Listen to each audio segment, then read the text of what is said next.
What's up, troopers? We're here for another episode of Notorious Scoundrels. I'm Evan Paul. That's Mike Barry over there. What's going on, Mike?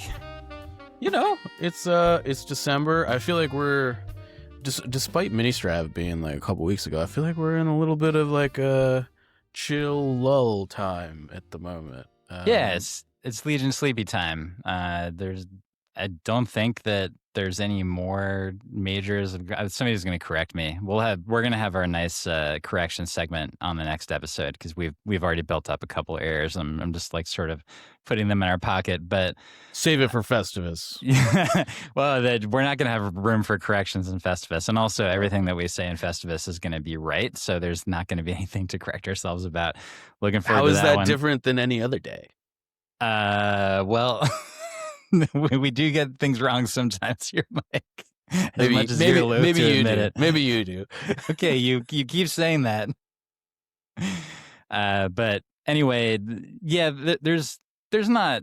I don't think there's a ton going on. There will be some stuff in January, but it's sort of like for Legion the time of like, you know, if you are going to be playing, it's going to be trying to get some practice in with like the new stuff that we have, especially like for those of us who are going to be going to Adepticon, just like trying to get a feel for what things are going to be like, since we now are in the Adepticon meta has been pretty well confirmed by Will Schick on multiple interviews that he's done, that, you know, what we got now is what we should expect going into it. So I know that you yourself have been traveling a bit, and so you've gotten one game of Legion in since the last cast. I did go to a tournament, but both of us have actually had, you know, now a little bit of experience with the new battle cards. So we're going to be talking about that.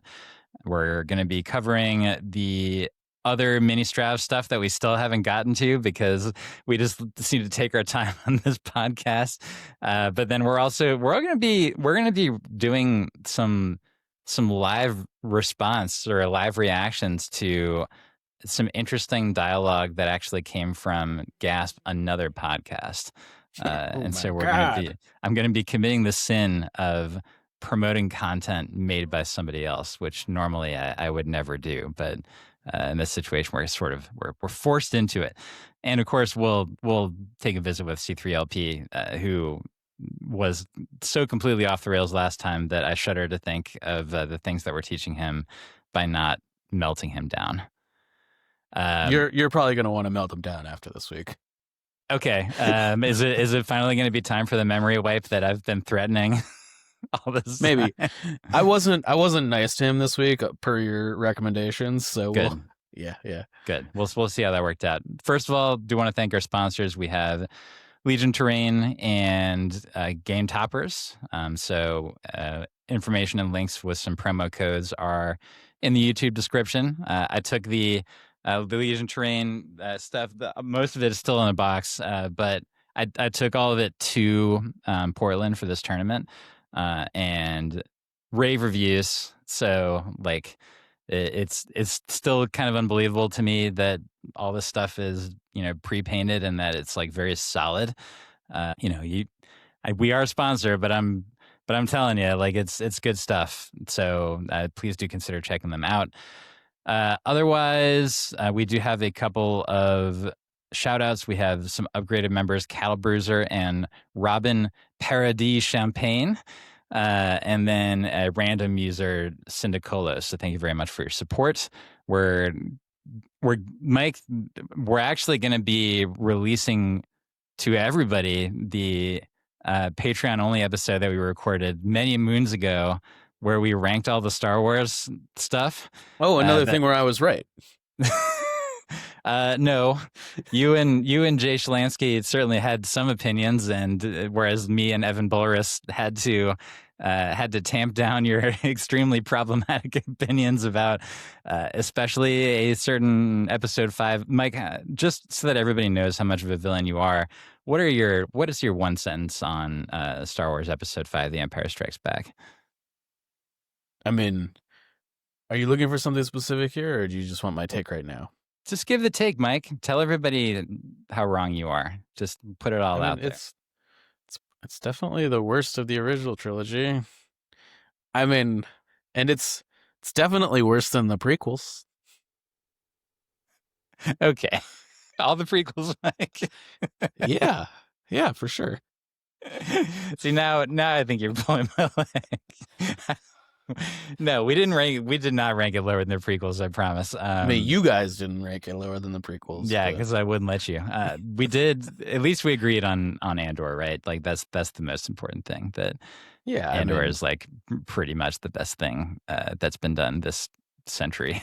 you could take So the Star Wars tagline out of Andor yeah, and it and would still rank be a it rad show. amidst like all movies and TV shows ever, and it would probably be top 5, if not at the top. Yeah, I don't know. Totally agree. I have actually started rewatching season 2, and man, it's just so good. So Could good. go on and on. Yeah. Anyway, so that's going to be released. I think I'm going to do that on Christmas Day, and then the Festivus episode will be a couple of days before that, as per tradition. But before then, we do some Legion to talk about. So I did go to another tournament. I wanted to see how the list, the Grievous stab list. I feel like the community hasn't come up with a proper like shorthand nickname for it. I can't do that myself because that would be uncouth. But I would really love if somebody out there can come up with a shorthand for whatever cheating garbage this is. But I made the changes that I've talked about before. So still 13 acts, just have a few less bells and whistles, and took it there. And let's get this out of the way first. I still haven't lost with it. Those are fun words to say, right? Sure. It's a strange experience for me, Mike. I've never been in this position before. Longshanks, it gives you these little badges when you're on a win streak. Yes, it does. It's sort of like if you're playing Halo, and the guy goes like killing spree. Yeah, it's like League of Legends or Dota or you know. And so currently it's listing me as I've got the nice XV on there for my 15 game winning streak. And then we'll get to another inexplicable thing that I saw on Longshanks at the end, but it was, first of all, wanted to shout out, it was like Gongai Games, which is in Portland.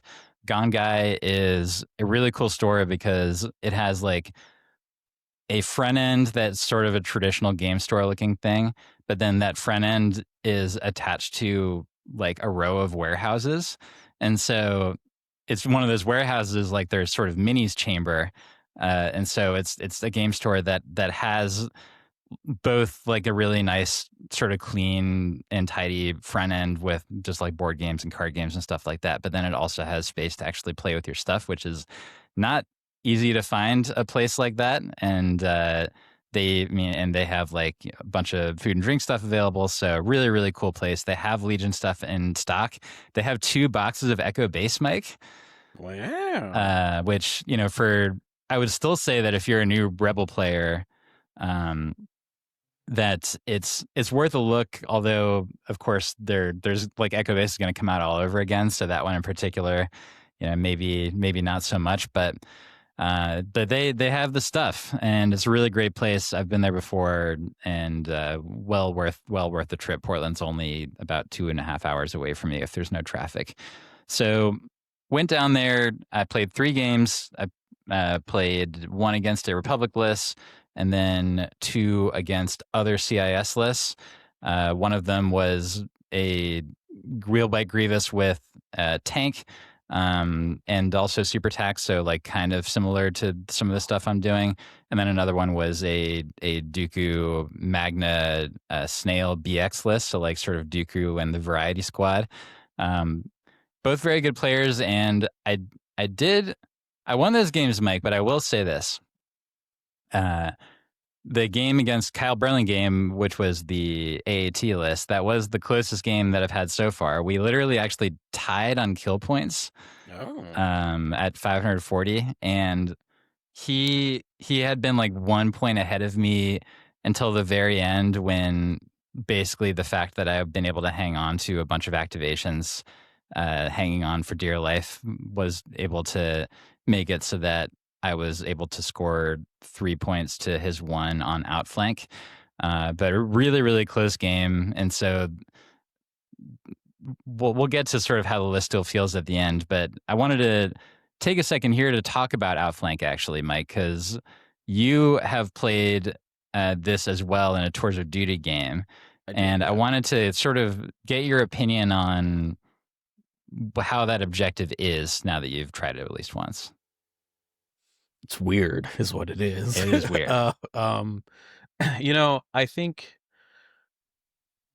you really have to, more than maybe any other objective in the game, I think you've really got to have a game plan for it. And I think perhaps more importantly, you have to have like a game plan of a couple different, you have to have a flexible game plan on being able to like deploy differently based on what your opponent chooses to vanguard and what they don't.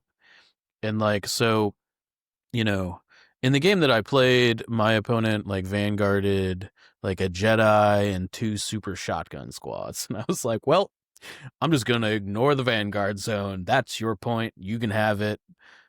I'm going to strand those units over there.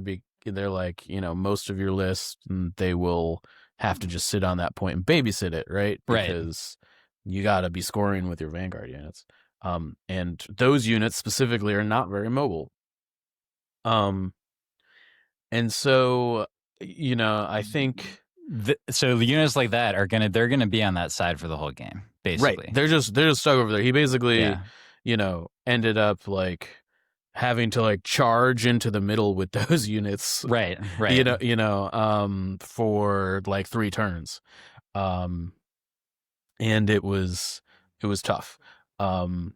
So I think, you know, one of the things is like being red player is really strong because you can kind of see what your opponent's plan is to Vanguard. Like a lot of player is huge on Vanguard. A lot of the game is kind of face up before you even put like units on the table. It's sort of like the Vanguard units that you choose kind of have prepared positions without the bonuses of prepared positions, and that like your opponent knows exactly where they're going, right? Yep. But you don't get any bonus. It's just like, nope, you know where they're going. And that is really strong if you are the one that has like more mobile units, you know. And I think like you also can develop a pretty concrete game plan before the game even begins on how to deal with their situation. Like if your opponent has like pretty like weak side Vanguard units, you can just like decide to collapse it.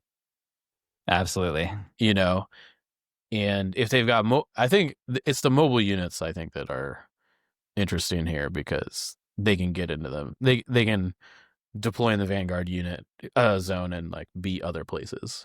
So I'm interested to know like what you decided to Vanguard, because I do think that like in your list it's interesting, but I also think it's kind of a difficult choice. Like vanguarding all 3 STAPS is like sort of no, don't do that. Like don't do. But like speeders are definitely, I think 1 or 2 speeders in the Vanguard zone, I think is probably not a terrible choice. If they're not as fragile as STAPS and you have to like preserve a coordinate chain. Right. The fragility, but then also the relative need of STAPS to be near both Kalani and the Cybertech to have direct access, because that ends up being enormous when you're talking about especially your Jedi Arts turn. You know, then you're depending on your 2 AI directs to get orders to the majority of your army. So you can do 1 STAP and then over to an Aqua, and then another STAP into the other STAP into all of your B1s into your Super TAC. And then like that's how you can have like a pretty awesome order control on a solo 1 pip from your commander. And so if your STAPs aren't near the direct AI units to be able to do that, then it ends up being a danger for like the function of your list. And it also means that's 3 less aim tokens that those STAPs have to use that round. So the strategy, like, what was funny is that I played Outflank on both of those games against CIS. And so my strategy evolved a little bit after each game. Sure. In the first game, because I knew Grievous was coming in, I ended up basically deciding I'm going to put both of my Aquas on the Vanguard, and as well as Sunfac. And like Sunfac was actually sort of hiding in the corner between my home point and my outflank point on my left, Sure. so that he could rotate to either one depending on like how the game was going. I think it's Uh, really important to have like one of the Vanguard units be able to fill that yeah, role. yeah, and in that game, it ended up working out. Like the Aquas eventually were able to kill Grievous with the help of a STAP. His Grievous rolled really, really well on defense. And then he also smartly played the Grievous 3-pip in order to get him some extra defense on the turn after on the same turn that he did the initial dive, like on round 1, he played the Grievous 3-pip instead of tactical download. In order to keep, because I out activated him by 1, and then that meant that my Aqua shot just like did less to him. So I did eventually get Grievous down, but both my Aquas ended up dying to a combination of his Grievous and the rest of his army. So in that game, despite the fact that I won, I never got a double score from Vanguard units. They mostly deployed to.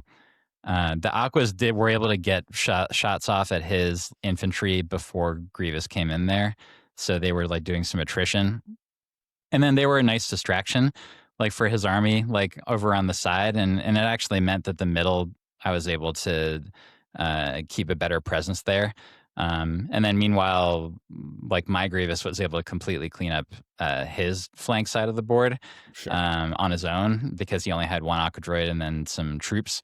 So that worked out. In my next game, the strategy that I like molded to, and that I think is going to be my strategy going forward is to have one Aqua Droid and to basically kind of keep the opponent honest.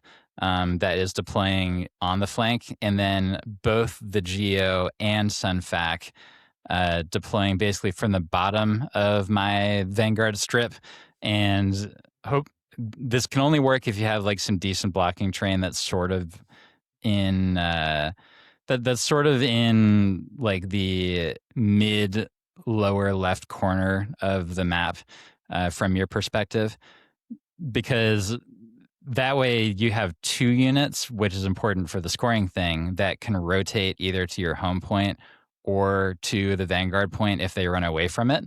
And that way, like, you're more likely to be able to get that extra scoring. Like that, obviously that lone Aqua could be focused down, but it's more important to securely hold the middle in Vanguard, because like one, I'm not sure I agree with that, but continue. well, so what I'm saying is that your own so when I say like your outflank point, what I'm talking about is like the one on the far left from your perspective, like the one close to your Vanguard strip. You can call that your outflank point, and then we can call it the other one, the one close to the opponent's Vanguard strip. You can call that the opponent's outflank point, right? So, Sure.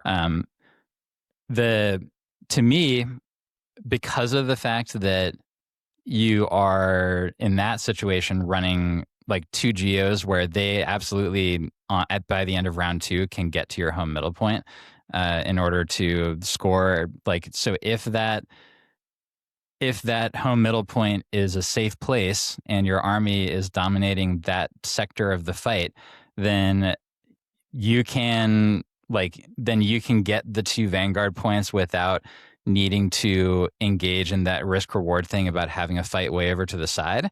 Is that you can be focusing on the main fight in the middle of the map, where you can be more confident that you can actually like get stuff done. Because the reality of things in my list is that Grievous is just going to my opponent's outflank side and just friggin' murdering everybody. Because if like there are very few there's very few like units, like 3 units that you can pick out there that can actually reliably take on Grievous. I think that you bring up a point that I'm glad you did, because I was going to bring it up if you didn't. Yeah. I think Grievous is a unit that is tailor suited to like countercharging your opponent's Vanguard. And I think that there are a few units out there, but almost all of them include some way to free attack at range. You know, I think Grievous is one of them. I think Bad Batch is insane in that capacity. Bad Batch is really good also, yes. You know, it's just like, yep, I eat one unit, I'm going to eat another unit, and then all of a sudden, like, your Vanguard is, like, you're never getting that point ever again. Mm-hmm. And so I think when thinking about Vanguard, at least defensively, on your far right side, you want to be able to have, like, 1 or 2 units that I think can fill that role. I actually think Snows might be, like, really good at this.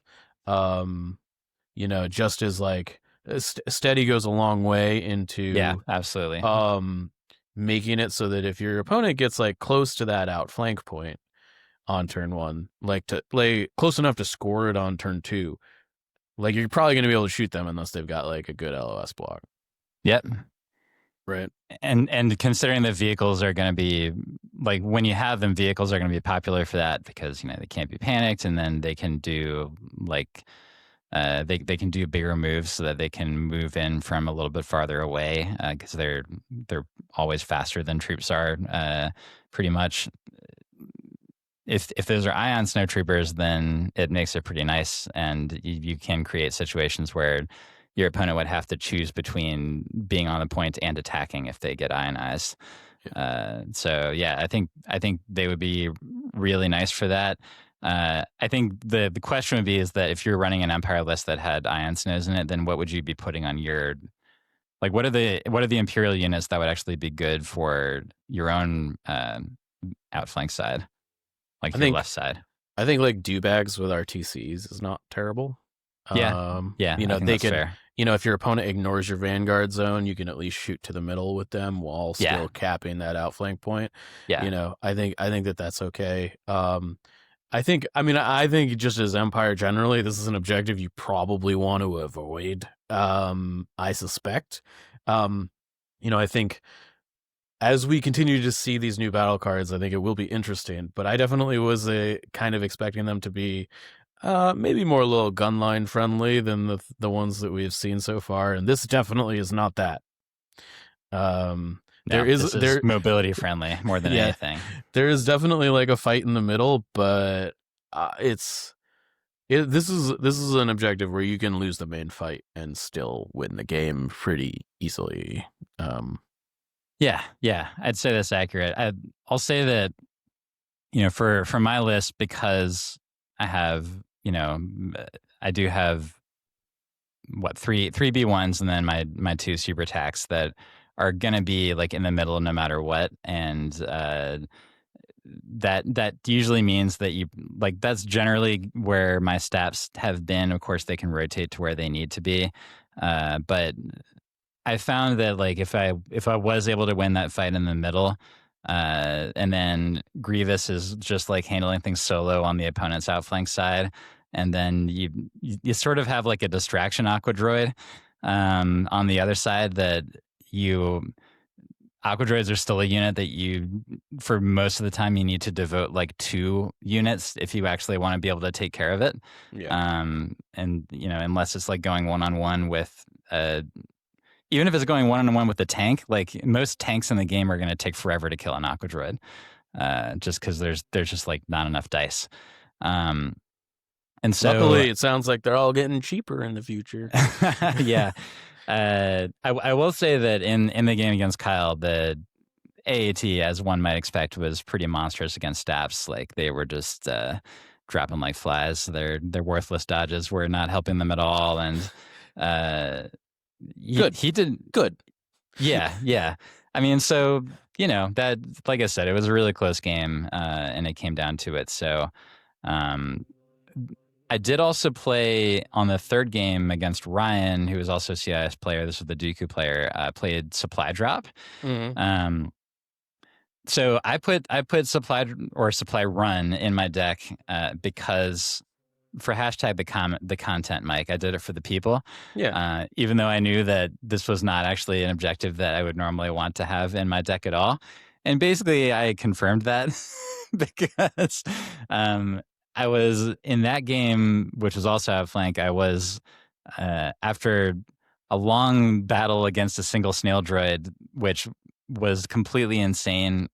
By the way, a snail droid on tactical download when it has defense protocols, you just like can't do anything to it because it keeps immobilizing itself for a free extra dodge, Yeah. and then it's getting nimble dodges and it's dodging your crits, and so you just spend all day achieving nothing.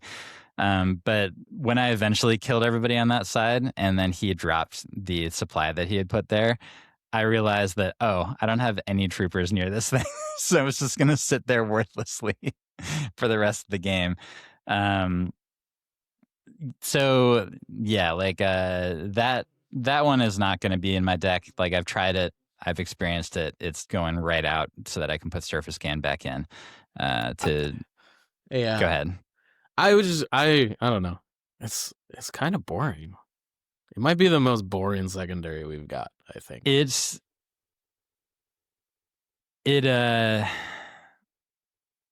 motivates you to have 2 units that grab the thing and then sit there in your safest point until like round 4, right? I just like, yeah, I'm just like also not sure. Like, I think a lot of the times it's probably just right to extract the box immediately. It depends on it depends on a few things. Like if you have a unit that is like pretty panicable and your opponent has access to suppressive stuff, yes, then sure. you do want to do that, because like an important thing for folks to remember is that because of the timing of this is that you can never grab the box and score in the same round. Yeah. And furthermore, like if you grab the box, then you need to be on the point when your activation starts if you want to score. I have not experienced this. I talked to Kyle, who I think had experienced this, but it creates a particular combination of scenarios that is hilarious, which is supply run and shifting priorities, where you can be like, if you get a box and then get on a point and you're winning that point, your opponent can just like Move it, shift so the point not away on the point, so that you're not on the point anymore. And then I feel like it creates these weird situations where you can only score if you're contesting a point that you didn't win the previous round. Right? Because like unless you're in the corner, or if terrain is blocking you somehow, your opponent will always be able to move you out of contesting with their shifting priorities move, right? Yes, there's a couple ways. I mean, like, if you got like one step ahead, Or if you're something, Rebel Bad Batch would also avoid Rebel that. Bad Batch. If you Yeah. got No Time for Sorrows, anything that the new like generic Or 3 guidance, for Gar, right? Like Overclock. overclock, right? Yep. There's a lot of ways to like Yeah. fix it.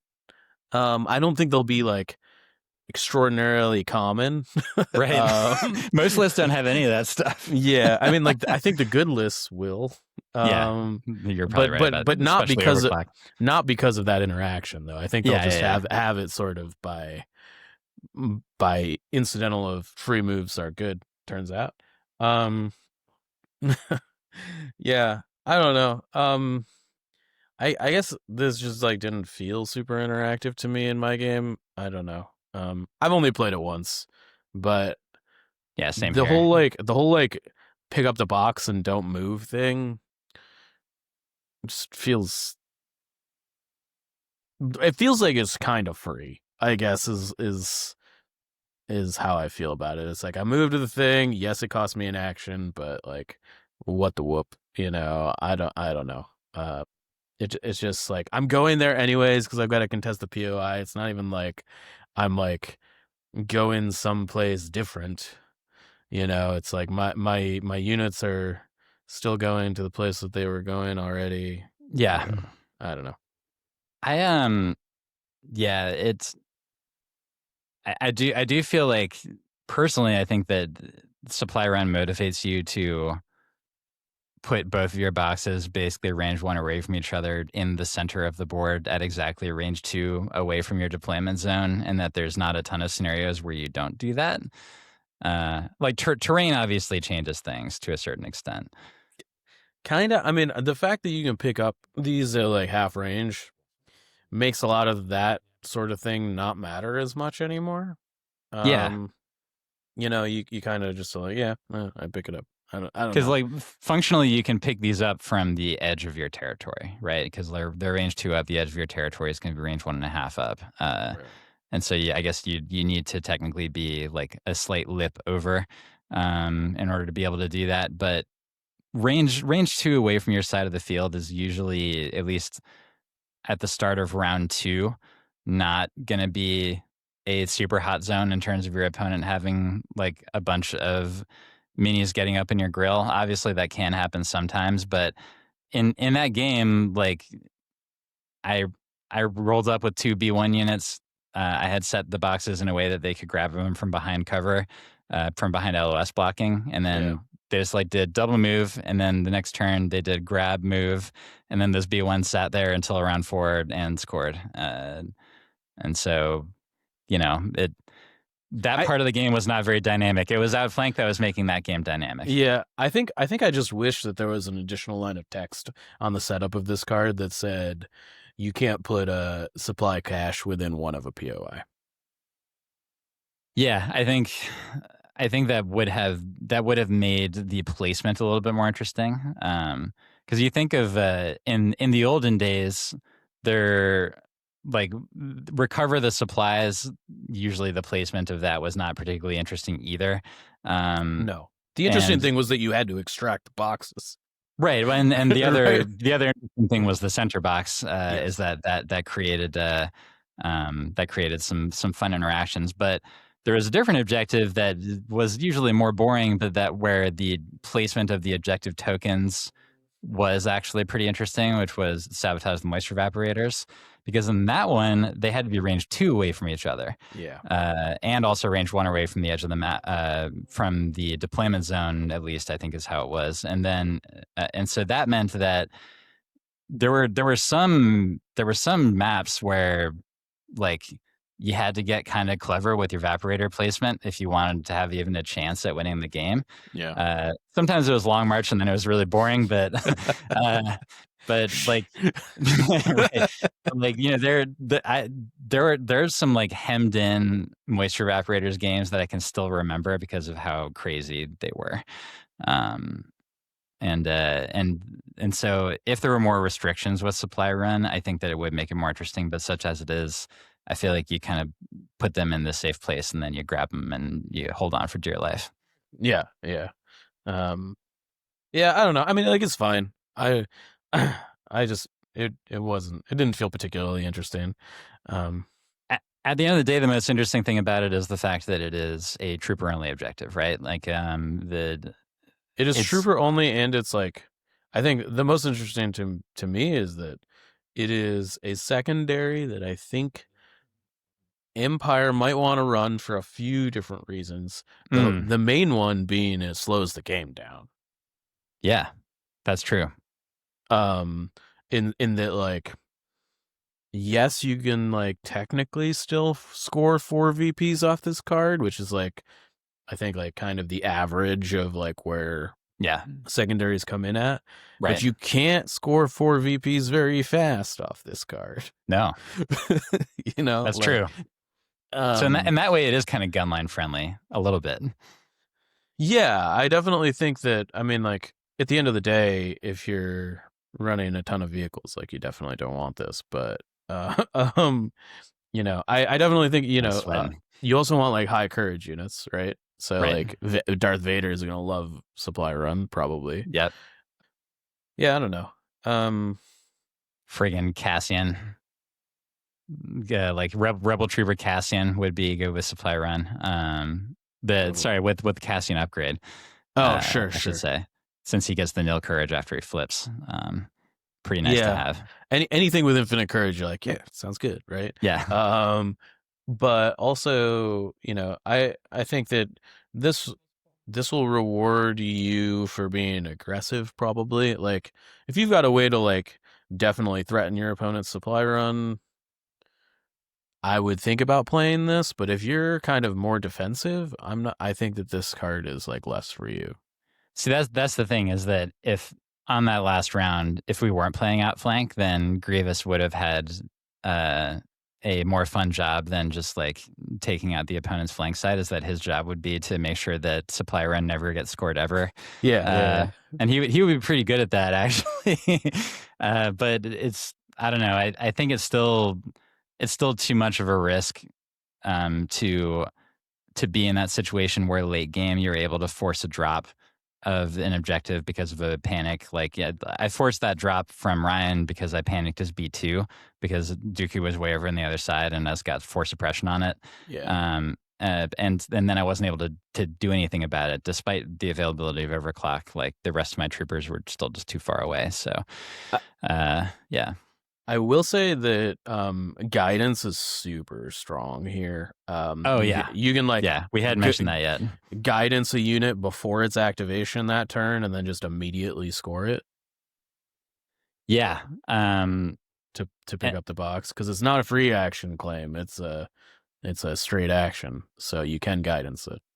I think that actually both Outflank and Supply Run are cards that make Lando list stronger. Sure, sure. Because he's able to do like lots of sort of late round board manipulation, and he can get the free moves, and like any Lando list I think would want Supply Run in it for the guidance factor and for the free move factor, to deal with the possible shifting priority shenanigans or force pushes or that's the other thing we didn't mention, is that even just force pushing, if you don't have those shenanigans, then like assuming that your Jedi isn't able to actually like kill that unit, you're doing a double hit by getting them off the POI and making it so that it's impossible for them to get supply run the next round. Yeah. So maybe it is worth 40 points, Mike. What do you think? No, stop it, Evan. Stop it. Stop it, Mister Override. Back to the overclock. Oh wait, overclock, sorry. override, all the things. All the things. I should mention, because you mentioned the word override. The word blindness or the word deafness is getting worse because of how many words are sort of starting to just like blend in with each other. They all sound the same and mean different things. Command override is the new advantage that CIS has, and so I initially replaced ordnance with this, and I'm actually going to switch to replacing cunning deployment with this, because I've realized that I have enough dodge tokens on round one anyway. And whereas ordnance, obviously it can hurt me, but as long as I can be disciplined about it, I can use it in ways to just hurt my opponent. But like this one, the moral is that command override is definitely staying in there, because it's HQ uplink that you get to use twice on units where you really want to use that, because like every eligible unit that I would use this on, except for B1s, and I would never waste it on them anyway, has link targeting array. So it's like when I drew this, I used it on the Jedi Arts round. Sure. And it allowed me to have orders on every single one of my vehicles. Nice. Which is pretty rad. It's definitely a really useful objective. And we should mention, Mike, that we still have not heard word about that Republic. I mean, advantage. I played coordinated strike, and yes, I have a forum post in that has not been answered. Along with my listening at Atomic Mass Games. Yes, I have 2 forum posts in that have not been answered in like a month. I do just want to before we like, I do want to say that I did talk to Seth, and I think there's I'm not I'm not upset about it. I think it's fine. No, we're just having fun. I But doubt that they're going to be permanent things. so Personally, yeah, I mean, I think the intent is definitely that it's not permanent. yeah, However, after playing it and playing it as if it was not permanent, yeah. I like, first of all, getting those orders is worth less for Republic than it is for CIS, and second of all, you can't mix them up between two different turns the way CIS can, which is yeah, a huge disadvantage in comparison. And third of all, it depends on, because you give coordinate instead of just like literally giving out an order the it's way like command override does. proximity is really important. Yeah, exactly. Yeah. And also it means that if you're using that on like an Anakin 1-pip turn, then unless you have like a clone commander or the Jedi general that's doing direct, like you're not going to be able to get any coordinates off of it, right?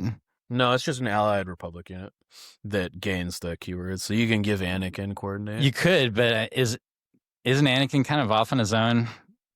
I mean, generally, frequently? but I guess you have to plan for this card. I don't know. Yeah, it's just like with the CIS one, you can do it on Jedi Arts, just like give it to whoever. Yes, and it's just so much stronger. yeah. I don't know. It is definitely my hope that this gets ruled permanent. I do think it would be super strong. I don't know. I think it'd be strong but not broken, personally. I think so too. Yeah.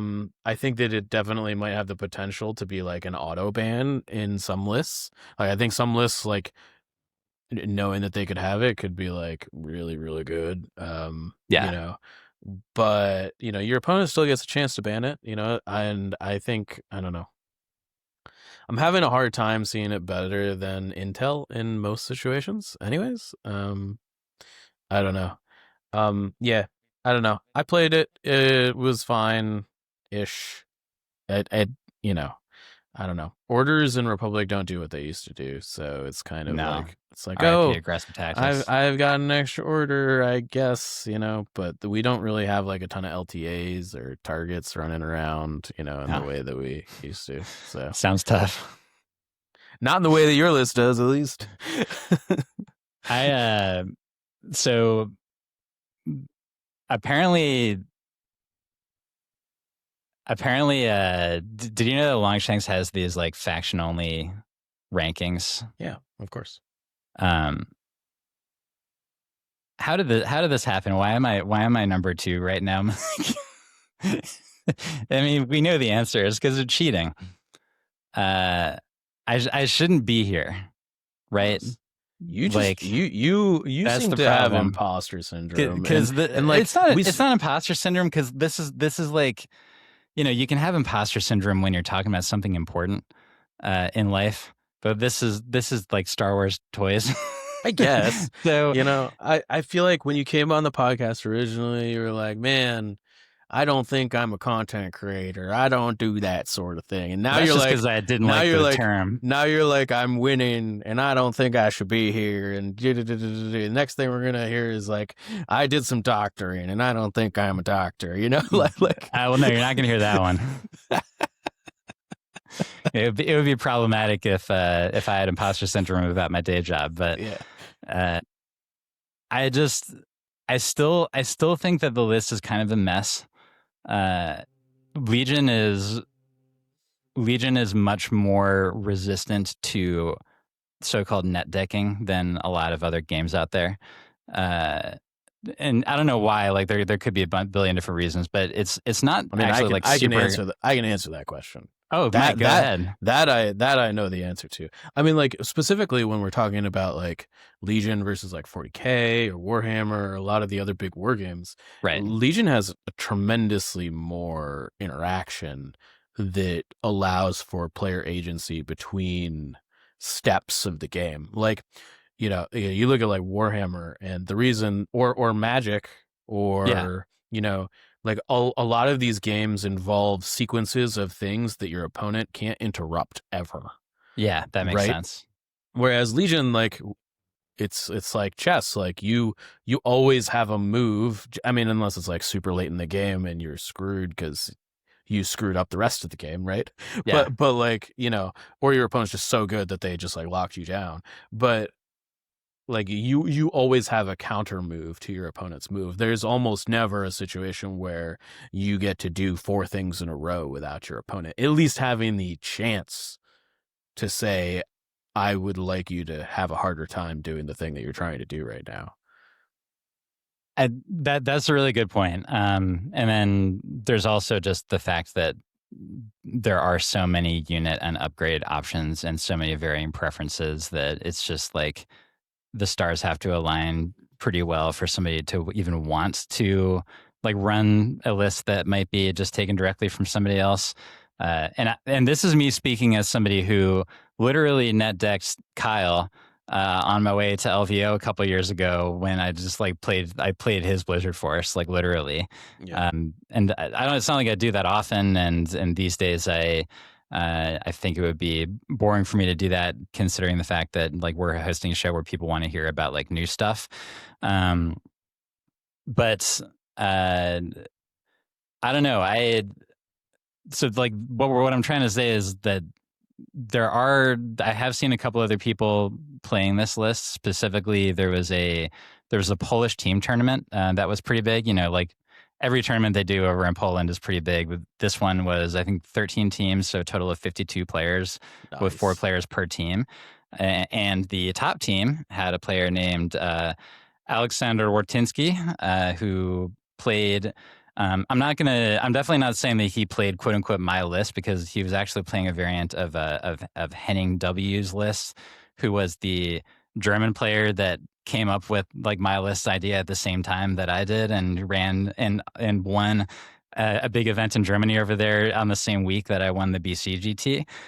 So he ran a variant of that one, and he went 4-0, and he had one game that was kind of close, and the other games were just like obliterations. I think he had 2 wipes, where he had 1 wipe, and then another game where he won 14-2. So like, this I think this list is really good, and I came close to losing a couple times here, so it's not like it's invincible.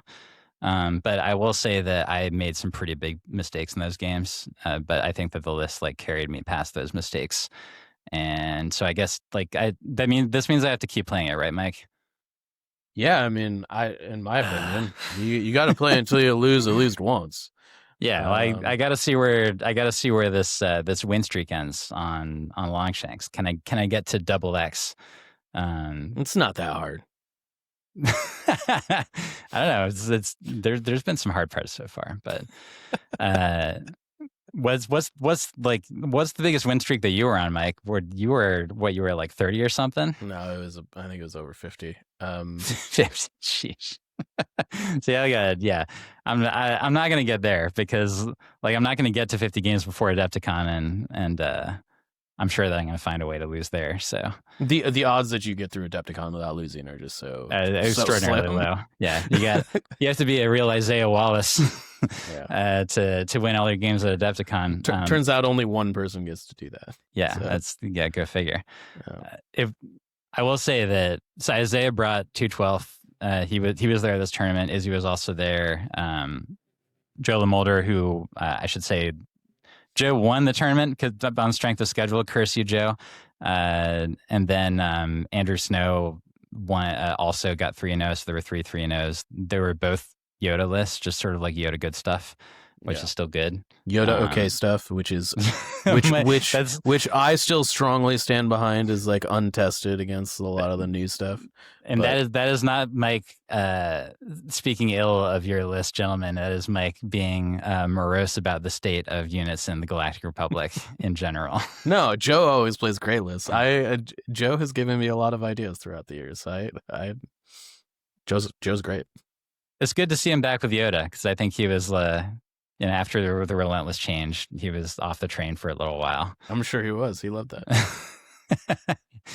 But yeah, well, I guess I'll just keep playing this, and we'll see where the train finally crashes into something. But moving on, we wanted to actually respond to a interesting interview that Winter Moon Gaming, David Zelenka's the podcast and video channel. So they just did their AMG interview.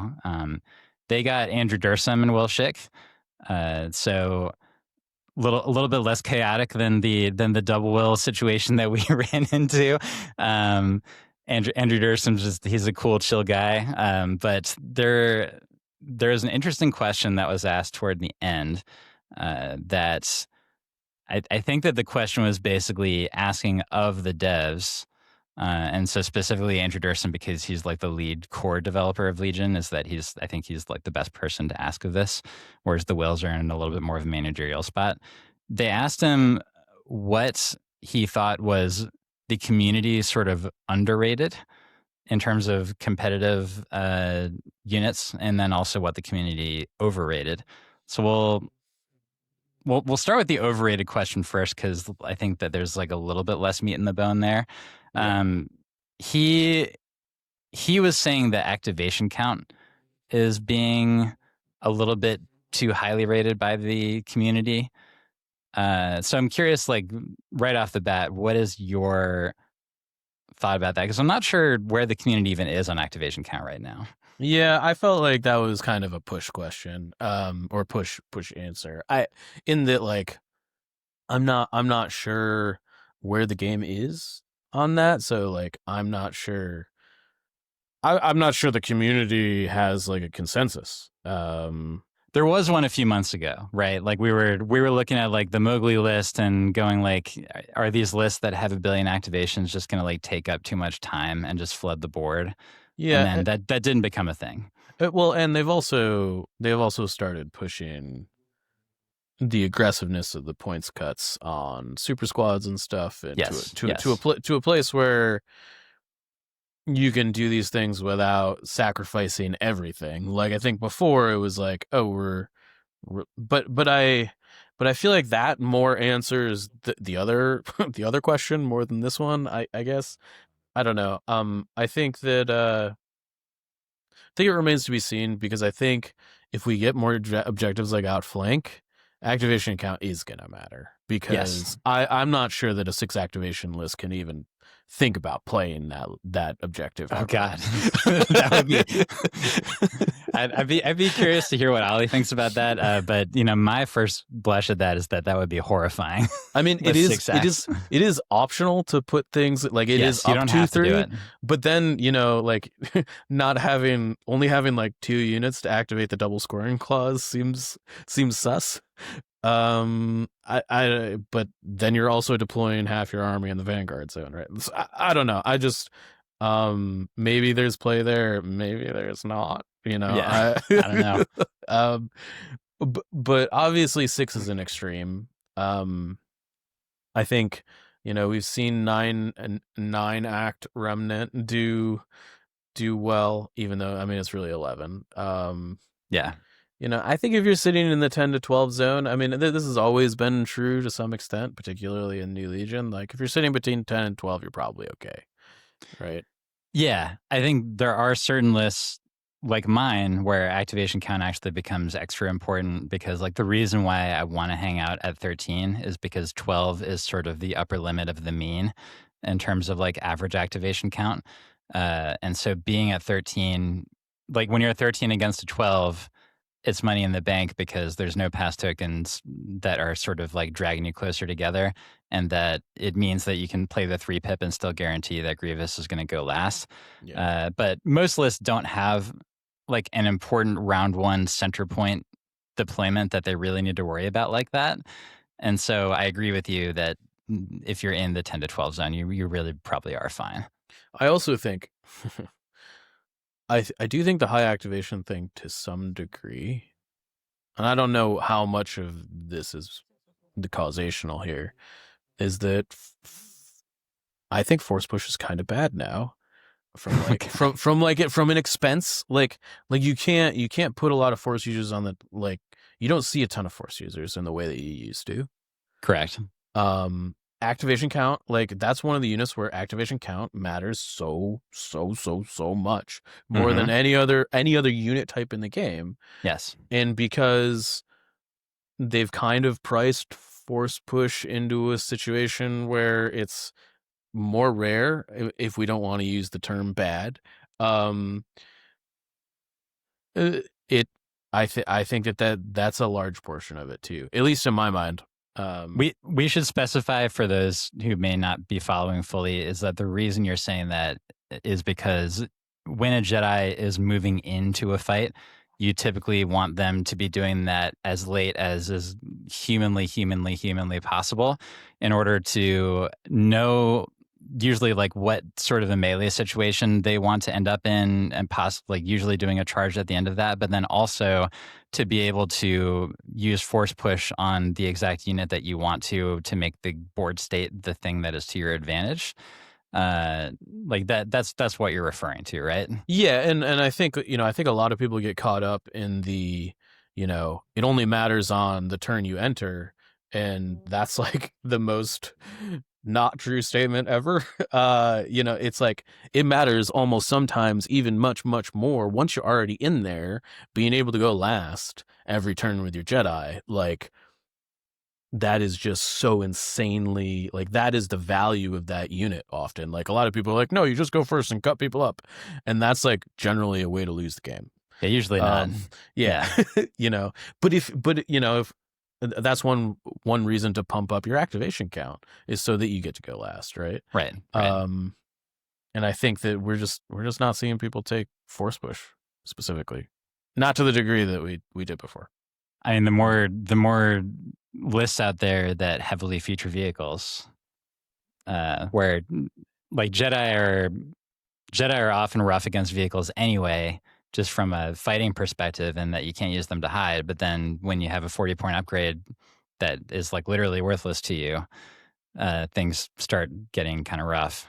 So I think that's a good point. I hadn't thought about that the relative decreased value of the Jedi characters is potentially dragging activation count down a little bit. Yeah, and I also think like, we've seen a focus, and I don't want to say that this is good or bad, to be clear before I say this statement, because I think a lot of people will take this in a certain direction. But like we've seen a heavy focus on units just getting a lot more efficient in the past year, right? And like the Jedi are anything but that. And so like when you see everything kind of like scaling towards efficiency, like I think activation count matters a little bit less. Because like Jedi don't help you there, but B, because all of a sudden you're in a situation where I'm just trying to put as many dice on the table as I can in a given round. That may or may not have to do with activation. Like you might end up with a high activation count like your list just by virtue of doing that. Yeah. But like, if you look at Remnant, who's got only 9 units, like they're also just like shoving dice at your face, right? So I don't know, it's weird. And I think that this is going to talk into the other half of this question, I think, pretty well too. So let's get to that. Is that the item that Andrew thought was undervalued is I forget what exact word that he used, but functionally he was talking about resiliency of the unit.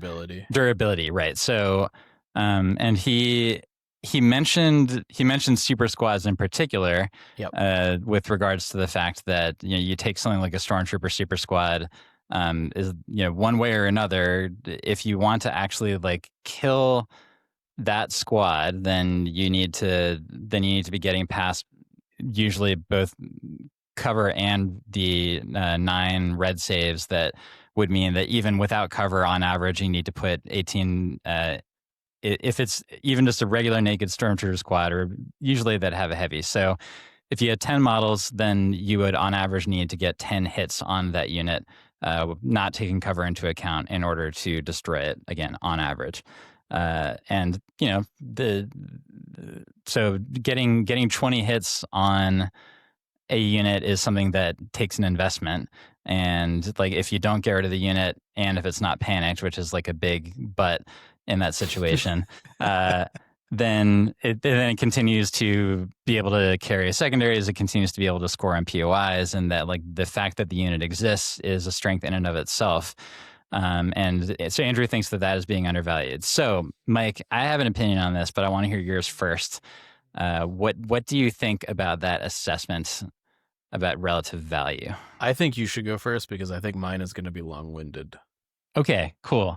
So the way that I think about this is that I consider the value of unit durability to be on a curve where there's one end of the curve where there's some lists that only have a couple of very durable units, but that those units have such an offensive impact and that they have other impacts that their durability is, of course, like a really big boon to them. And so in my list, the examples would be Grievous and the 2 Aqua Droids, that their durability is a big part of why the list functions. They take up a lot of the opponent's attention. If the opponent ignores them, especially Grievous, then they just get to throw oodles and noodles of attack dice that just kind of go through everything. And then on the other side, I do think that there is a particular value to units or to lists that are where like Ollie's 6-axe list is sort of the premium version of what I'm about to say, is that if you have a list where literally everything is very durable, and I mean literally everything in the list, in his list, Rex is not all that durable, but he is a single mini that can spend most of the game hiding. And Ollie confirmed on our podcast that that's what he usually did with Rex. But the stuff that was out there in the fight was very hard to kill. And that does create a situation where your opponent's ability to score on secondaries, in particular, gets pretty hampered by the fact that it is very hard to kill off those units. But for most lists that are in between those two sort of sides of the coin, where if you're talking about like spending the cash to make half of your list like quite durable, but then you have another half of the list that's, like average level of squishiness, then I don't think that the durability in and of itself is as much of an advantage, because in a lot of different scenarios, those weaker units are just going to get hunted down. And if those durable units don't have an amazing offense, then they're going to relatively get meleeed and or ignored, and then they're not actually contributing all that much to the game state. So that's my answer. But what do you have to say, Mike? So it's not entirely what I thought you were going to say.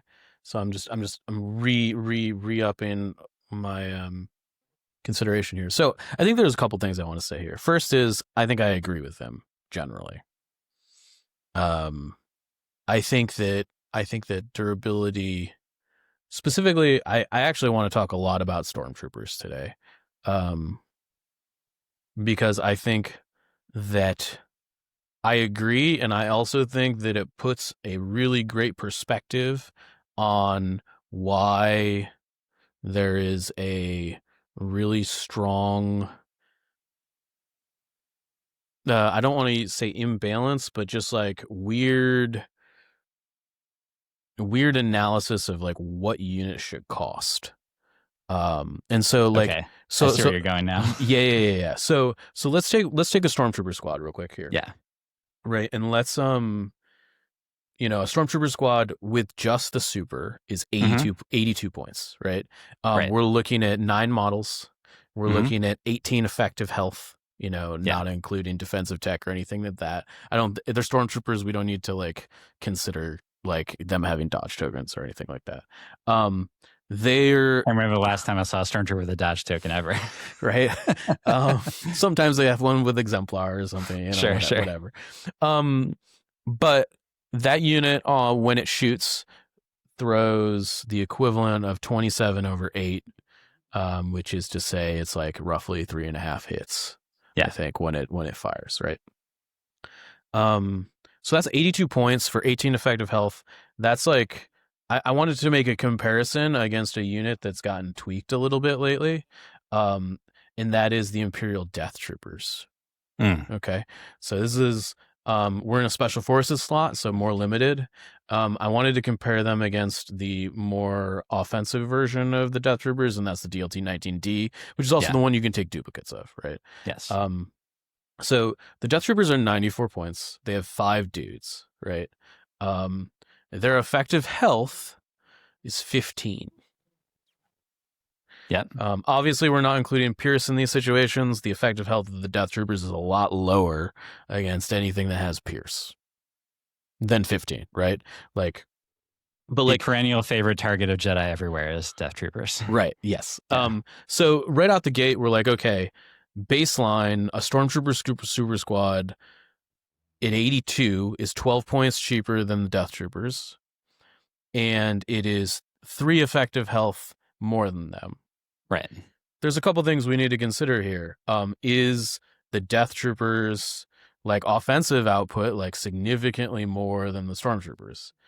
On its face, the answer to that is like, yeah, but in that the Death Troopers are 37/8 without a name token, which is to say they're roughly a hit ahead of the Stormtroopers without any aims. Yeah. Okay. So like, yes, they're a little bit better. However, like once you start taking casualties on these squads, like things start changing rapidly, right? So like if and this is kind of one of the bigger things about the durability in that is that these squads attrit way better than these like specialist units, right? So not only is the specialist unit like less durable on its face, it also attritions like really badly. In that, you know, you take one model out of the Death Troopers, you're down to 32/8, and you take one model out of the Stormtroopers and you're down to 34/8 or 24/8. Like the gap is starting to close, and every model you go down, heaven forbid you lose 4 models in the Death Trooper, you lose the heavy, right? Right. You lose 4 models in the Stormtrooper, and you haven't lost half the squad's offensive capability yet. And that's not even counting if you have a T-21 on that Stormtrooper. That it obviously makes it more expensive than the Death Trooper, but like that sort of reinforces your point. It does, right?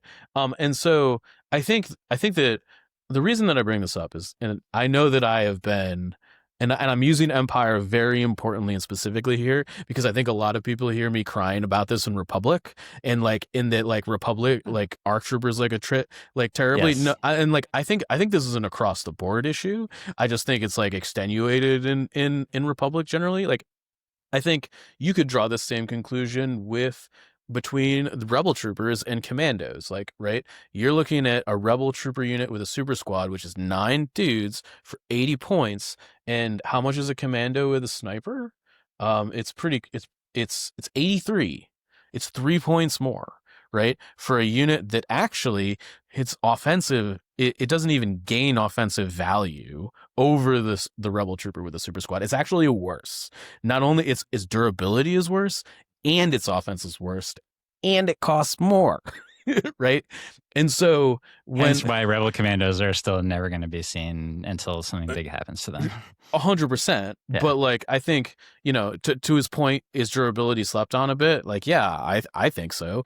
But I also think that like, I'm looking at all of the, this has prompted me to think a little bit more about like these specialist slots in all of these lists or in these factions, and I'm thinking like, yes, and I think that these slots are priced like we're playing Old Legion still, and they are priced as if like all of the units are 5 dudes.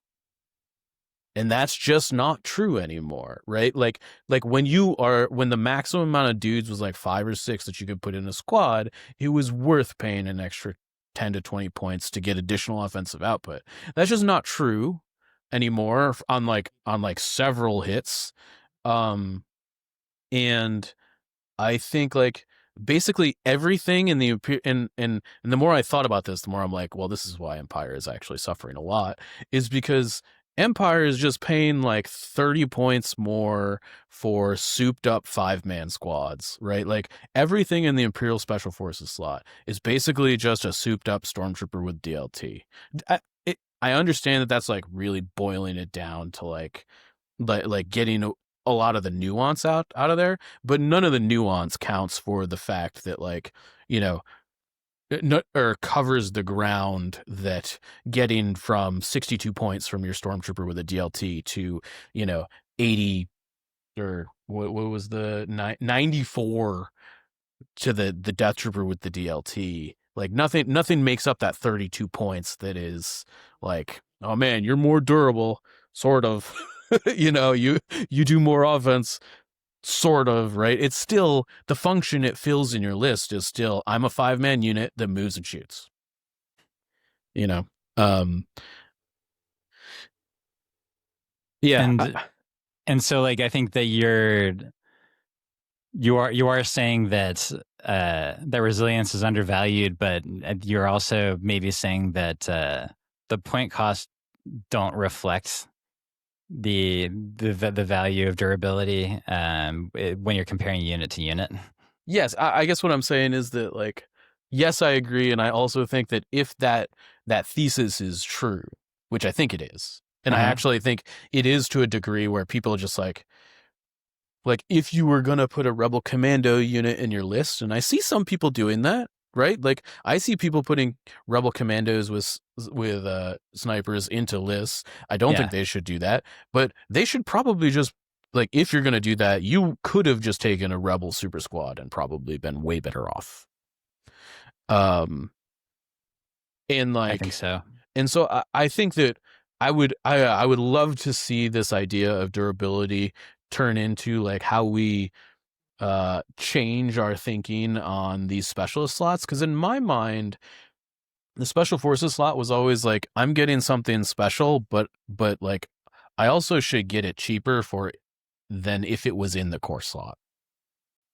Yeah, that makes sense.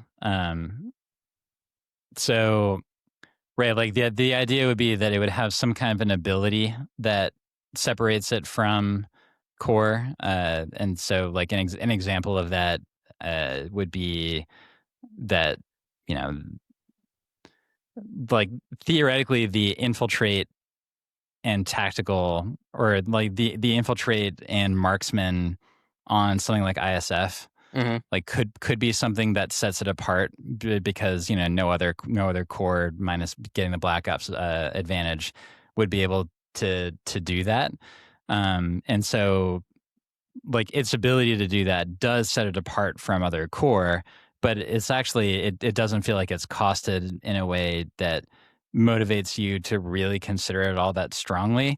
And even like with using that unit as an example, is that it still feels like it only exists in the context of being able to use it with Iden and do attack strike on round one. And that outside of that specific context, it doesn't really feel like the points justify the effect that it has on the board. Like, I think this is a great example, right? Like, let's take the Stormtroopers with a T-21, right? Which has critical, right? Yeah. The T-21 in a Stormtrooper squad is identical to the T-21 in the ISF. Right? Yeah, it's the same weapon. It is literally the same gun, right? So we're looking at the Stormtroopers. They're 62 points. They've got 10 effective health with the heavy, right?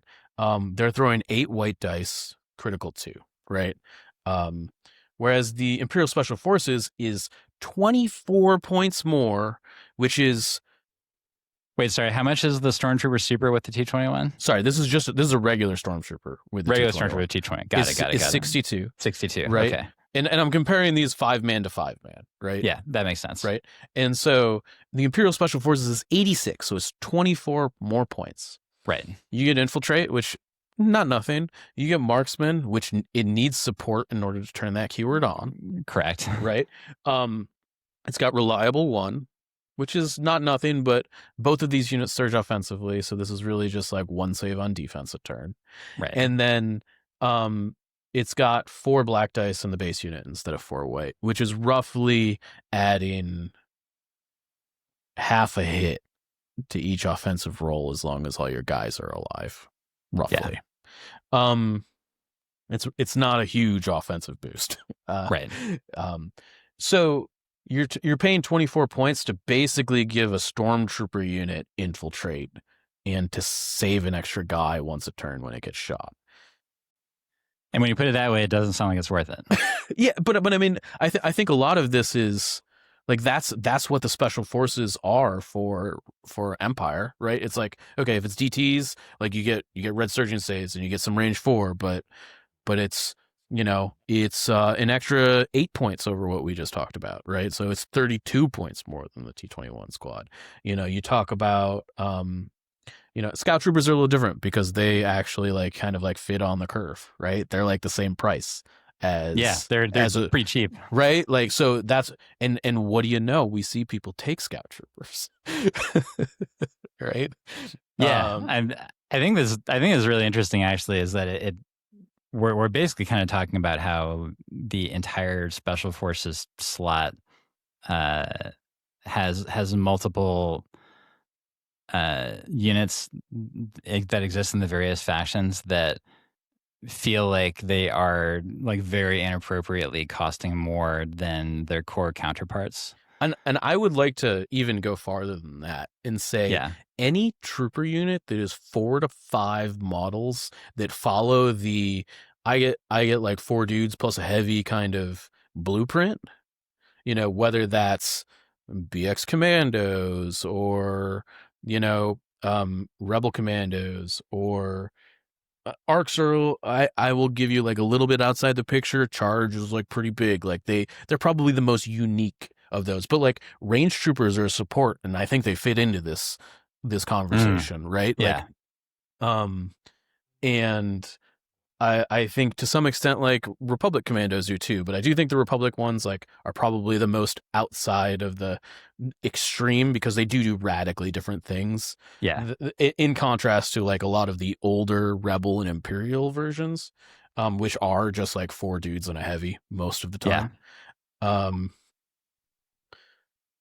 Yeah, so I don't know. It got me thinking about that, and I kind of just wanted to talk about it and chat about it because I'm like, just like I'm definitely looking at the durability picture a lot differently these days, and I do think like 82 points for a Superstorm, which has like most of the offensive ability of these units, and is cheaper, and is twice as durable in like when we come to like holding up after taking wounds, right? I don't know. It's interesting.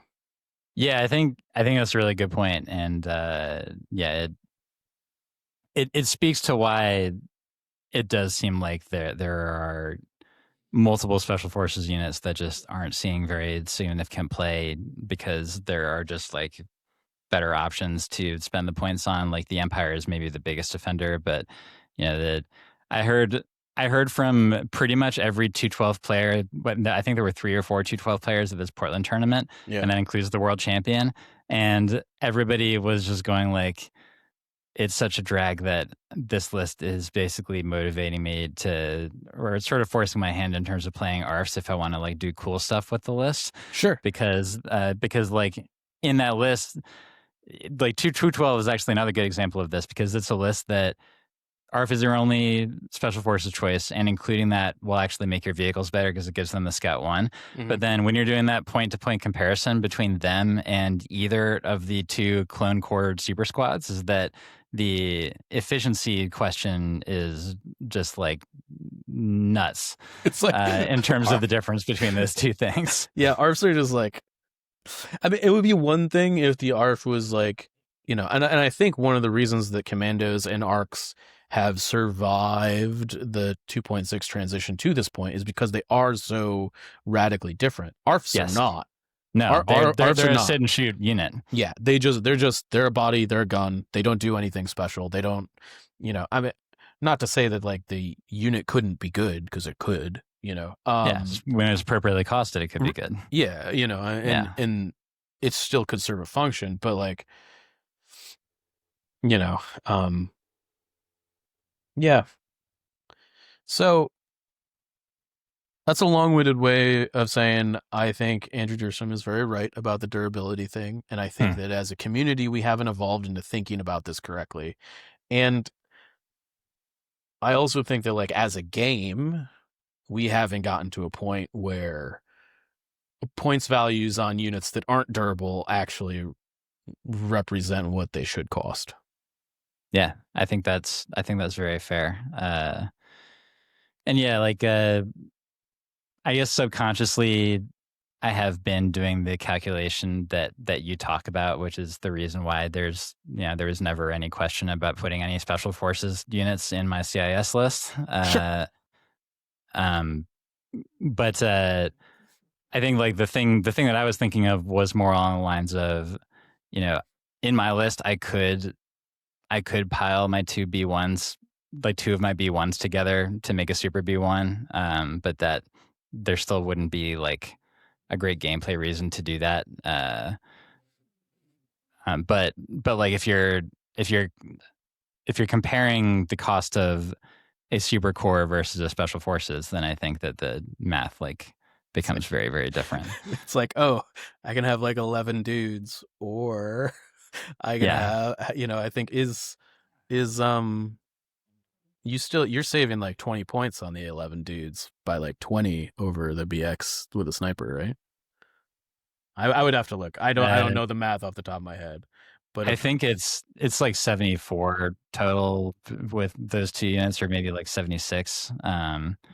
But it's cheaper than a full BX with a sniper is, for sure. Yeah, I mean, it's definitely like a weirder comparison, right? We're talking about like 11 Ewok saves versus 5 saves that are generally closer to clones, right? Which is a little different. In a weird way, CIS actually has like more built-in variety because their core units are so specialized into like different corners of like what they do. Yeah, that you run into that like CIS literally there are only 4 dudes in a heavy squad is Geos, which have their own separate weird job anyway, and so like the comparison like falls apart immediately. Yeah. But when you think about clones and Empire and Rebels, like really the other factions, and you're talking about like 4 dudes in a heavy for these various subtypes of squads, I think that's where the comparison really kind of bears out. So yeah, interesting stuff, and hopefully we'll have Andrew on our cast sometime and we can talk more with him about stuff like this. But it was definitely interesting to hear his perspective on things like this. So we were also wanting to cover a couple more like mini extravaganza type stuff that we still haven't gotten to because we've just been biding our time and also wasting our time talking about talking with C3LP and durability and just like finding other random stuff to talk about. But we did at least want to finish that up. So relatively quickly, there were three units where we have not talked about them basically at all, which are we'll start with the Imperial Probe Droid. Mike, I think we had mentioned before that this is probably going to be the new detachment and that sniper strike teams are like extra never going to see any play when you have this, but it does depend on how much they cost, right? I mean, yeah, but I could see this being very, very, very, very cheap, Yeah. I think my expectation for this unit, if it is to be good, which, we'll see, is that it's going to cost about that of a mortar. Yeah, like 37, 38, something like that. In that range. I mean, it throws 4 non-surging dice, 2 of which are white. The average on this, when it shoots, you are, it's a hit and a half, and perhaps more importantly, it only shoots at range 1. That's the thing, is that the outside of the self-destruct, which you need to like be pretty darn lucky to pull off, given that it's a white save unit with no natural defense tech and 4 health, and that you need to be on exactly 3 damage in order to get off your self-destruct. It seems tough. Yeah, but outside of that, you're not going to be doing much damage to this thing. I mean, this is basically a repeatable. Oh man, a speed 1? Yes, it's very slow. Ooh. It's all canonically, I think, to script, which I think is great. Absolutely. I think it's a very slow, repeatable style Maul probe droid. Like I think that's how you should think about this. is that this is an objective unit that is gonna throw some observe tokens down most of the time, and has a little bit more survivability than Maul's probes. When it gets shot, it does not have incognito, which is huge. That's what I was gonna say. So Maul's probe droid can hang out at range 3 and just like look at you, and your opponent needs to like make an effort to get rid of that like potential threat of late game becoming a VP scoring unit that exists on the periphery. But this one won't have that threat, and also Maul's probe droids are speed 2, so they move normally. Yeah, one would say with hover air 1. So, I mean, ooh, man, I don't know. Yeah, I think this is just something that like moves free observe 3s and then moves back to where it was, yeah. right? Yeah. And it kind of sits behind a line of sight blocker probably, right? It's only one model. It's way easier to hide than Maul's probe droids. True. In that you could hide 3 units in a place where you could hide Maul's probe droids before. Yes. Right? I also think that there's some advantage in that, I do think that this unit could potentially be it's got disengage, so you can use it to maybe be speed bumps in melee and then kind of fly out once that unit is gone, right? Like there is some play there. It's probably not a ton because whatever's in melee with it probably can one-shot it. But you definitely can hide it in melee with things that are maybe hurt, lone unit leaders that are just like hiding it on points. Like this is a good thing to toss into melee with them to keep it safe, and it just like throws out observes while it does it, Right. But yeah, I think this unit is going to cost somewhere in the realm of 35 to 45 points, and if it's on the top end of that spectrum, it's probably not very good. Yeah, I agree with that. It'll be interesting to see. I mean, yeah, like the points cost, it feels like it's going to be everything.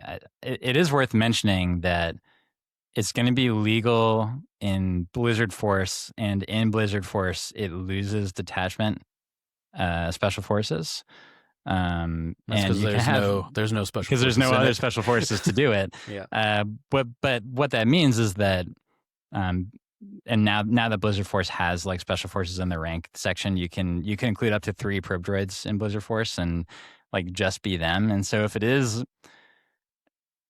like pretty darn cheap, like let's say it is actually 35 points and it becomes by a decent margin the cheapest mini available or the cheapest unit available to Empire, then that actually doesn't seem all that bad, is to have like some nice activation padding where they're just like sort of observing and hiding, because that detachment of special forces is like fairly limiting in every non-Blizzard Force list in terms of how you build lists. We literally just talked about our big reason of why that is. Yep. When it comes to the nature of Empire special forces. But I mean, if you could just toss 3 of those in there for like a smidge over 100 points, and that they're padding your axe and observing, and that's also a list that has speeders in it or a Vader in it, like that actually sounds pretty good.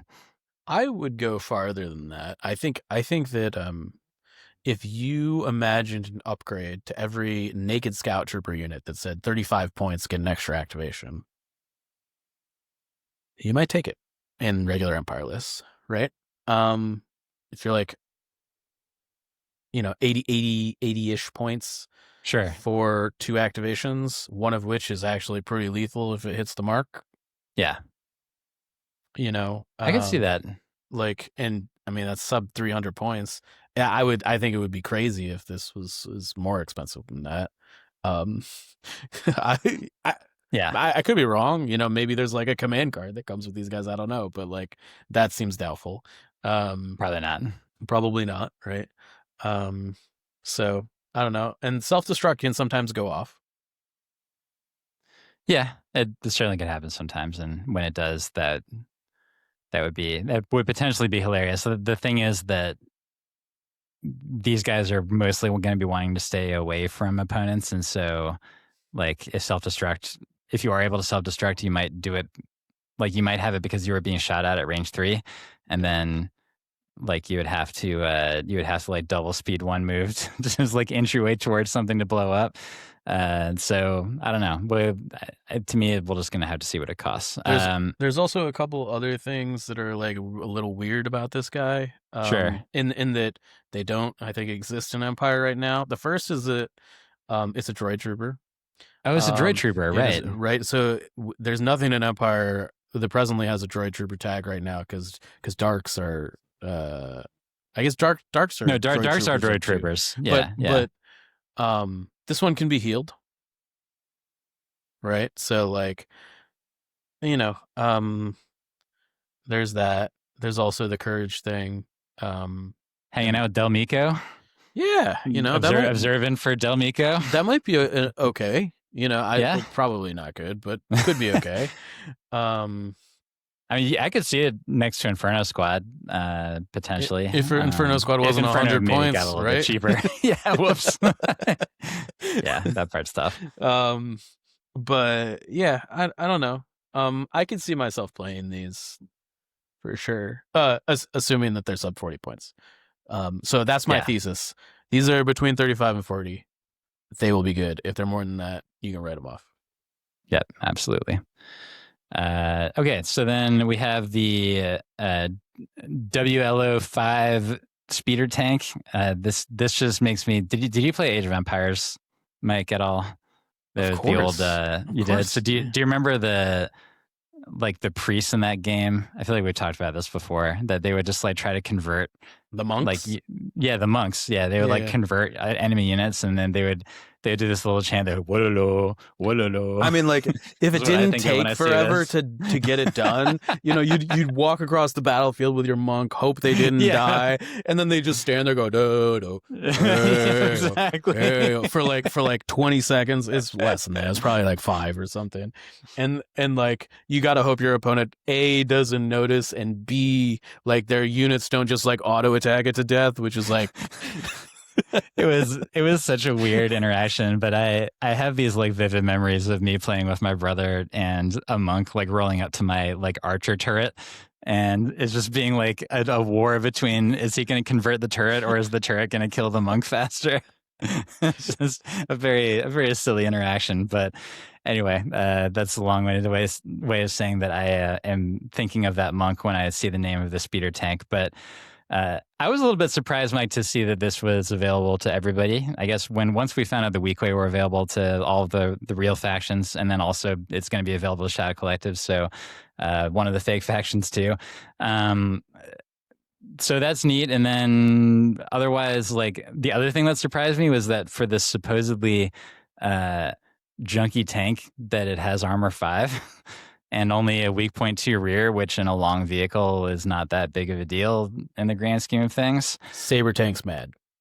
Saber tank is upset. The supposedly expensive actual tank made by a real military industrial complex is more easily damaged than this piece of crap speeder tank. Republic players are gonna have a thing or two to say about that.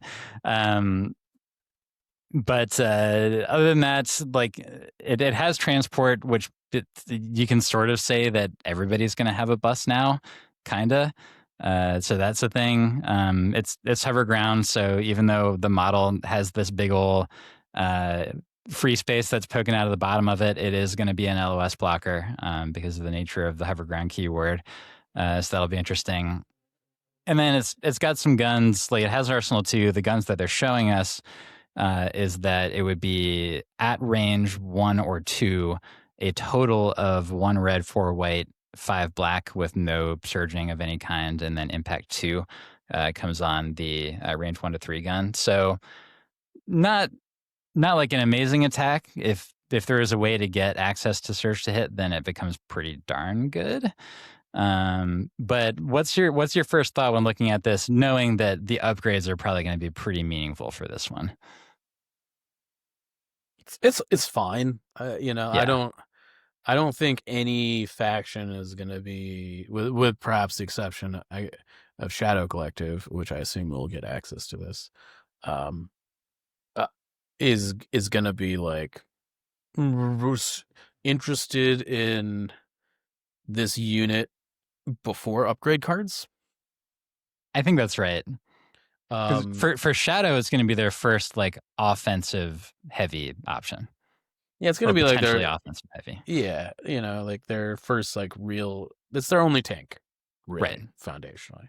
Right. We'll see. I don't know how much this is going to cost. I'm skeptical because I look at this profile and what I see is Gav tank.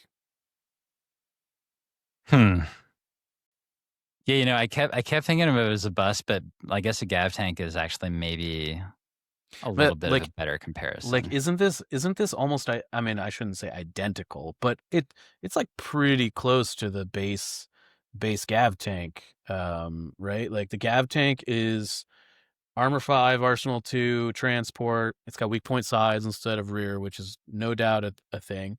But it's The got Gav tank has a better gun with the hard point attached. But without, it's pretty similar, actually, I think. yes, right? Like it's less dice, but the dice are more high quality. Right. But I don't know. So I guess that begs the question: if I think it probably at first glance is a better Gav tank because it doesn't take much to be better than the Gav tank, right? Yeah. Is it going to be more than 125 points for the unit card we're looking at? I don't think so. I don't think so either. I think it would be insane. I think we've just like left that Legion behind us, I think. Yeah. I don't know. I could see this at like 105 for base cost. Yeah, I mean, I don't know though, but like this salvo at range 2 is like better than an ATST. It's better. It's better than an ATST if you subtract the fact that every ATST has this guy, the Hammers pilot, sure, attached to it. I'm gonna be so incredibly surprised if there's not a way to give this thing surge to hit or critical or something. I think there will be a way to get it independent surge is what my guess would be. Yes, I bet you. Ooh, that's actually a good shout. I bet you the Pike guy gives it independent dodge. The Black Sun guy gives it independent aim. That would be. And then I think there's one each, right? There's a Weequay, a Pike, and a Black Sun, and so. Or wait, is it Weequay or is it that weird like it's it's the guy on the conehead guy? Yeah. I don't think the conehead. Oh, clearly the conehead's going to give him independent surge 4. Right. So here's something crazy. Here's the real question: is there going to be a flavor foul? And that flavor foul is: can you take the Black Sun pilot in a Rebel or Republic list? Oh, interesting. I bet. I'm gonna give AMG the benefit of the doubt because they're usually pretty careful with stuff like this, and so I bet that the Black Sun guy is gonna be mercenary, Empire, or CIS only. So you think that upgrade card will have like mercenary or like that on the upgrade card on the Black Sun card? Yeah. Okay. That'll say mercenary, Empire, CIS only. Yeah.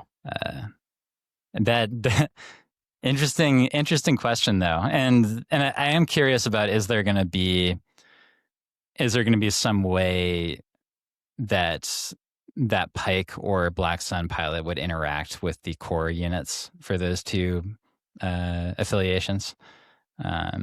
Sure. Like that would be interesting. And then so this is the one where I'm most curious about what the upgrade cards are out of like any of these previewed units, because I think that that's going to make a big difference. The second most is still the Timu, where I really, really want to know what that Magna Guard does. Sure. Because that could totally change that situation. I also want to toss in here. Yeah. This is the third unit in all of Legion that can be taken in every faction. It is the only vehicle. And that's important for a couple reasons. First, I'm saying it's the third, I guess. I guess it's technically the fourth. The Fourth Pike is commander. Yeah, and then yeah. this. So it's the fourth. Yeah. Right. Assuming that this and Weak Way regular guys come out at the same time. Right. So a couple things. I think the balance on this is going to be, or should be, a little bit more stringent than a normal unit, right? Because you can literally take it everywhere. So I expect its cost to be a little bit higher than we might think it should be. Right. Secondarily, if you're going to print a bunch of new upgrades that you want any vehicle to take, this seems like a really good pack to put them in. Huh. Yeah, we could totally see that. Considering every faction has access to it. Yeah. So I'm sort of expecting door gunners to be in here. Yeah, I think that would make sense if door gunners wasn't going to be an upgrade pack 2 anyway. But like they would probably pile in an extra copy of that. I do think that probably we're going to be talking about like one crew, one hard point, and then like I don't know, that might be it in terms of upgrades. There's no way it doesn't have a comm slot. And most vehicles have is it every vehicle has a comm slot? I think it might be every vehicle. I think it might be every vehicle. So I mean, yeah, probably. But of course, comm slots. I mean, it is also worth noting that this is a mercenary vehicle that doesn't have any natural independent. I think that's probably going to come from the crew upgrades. I think you're right. That are going to give independent whatever. Yeah. But like, I'm curious though. Like, this would be the first option for Republic specifically to have an LOS blocking transport. Do you think that there's any potential value there in and of itself? Republic's in a weird place with that, I think, because all of the units that you want to transport are super squads. There is the pseudo super Ahsoka squad that you've run sometimes. Yeah, I'm just like not sure how much a line of sight blocker would have helped. I see. I think is how I would feel about that. Okay. It would have been maybe okay, I guess. I don't know. Yeah. Something else that I want to mention also real quick is that this is the first long vehicle that does not have reposition, which means that you're going to have to be more careful about your movement with this, and that if you're not careful, you could actually end up in a place where you get yourself stuck in a place where you don't want to be. Get wrecked, kid. That's right. Learn to move your vehicles, bro. Yeah. All right. So last one we're going to cover is the Captain Solo and Commander Skywalker on Tauntauns. So here we have like we're just going to be showing the cards on here. We've already talked about Luke a little bit already in that very first post Ministrav episode where I think I was kind of down on him, but then you reminded me that he has like this free action take cover, and that he does have red saves. He doesn't have deflect or block, and he doesn't have agile. But I mean, talking about Luke first, I don't know. Like now that you've had a little bit more time, like what are your thoughts on this? I think this extends to both of these characters.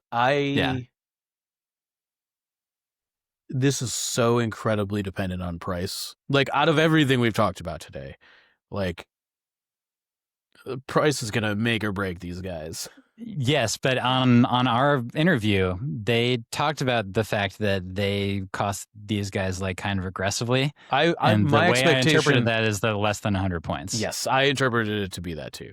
Yeah. Which is to say that I expect these to be really good. And yes. Yeah.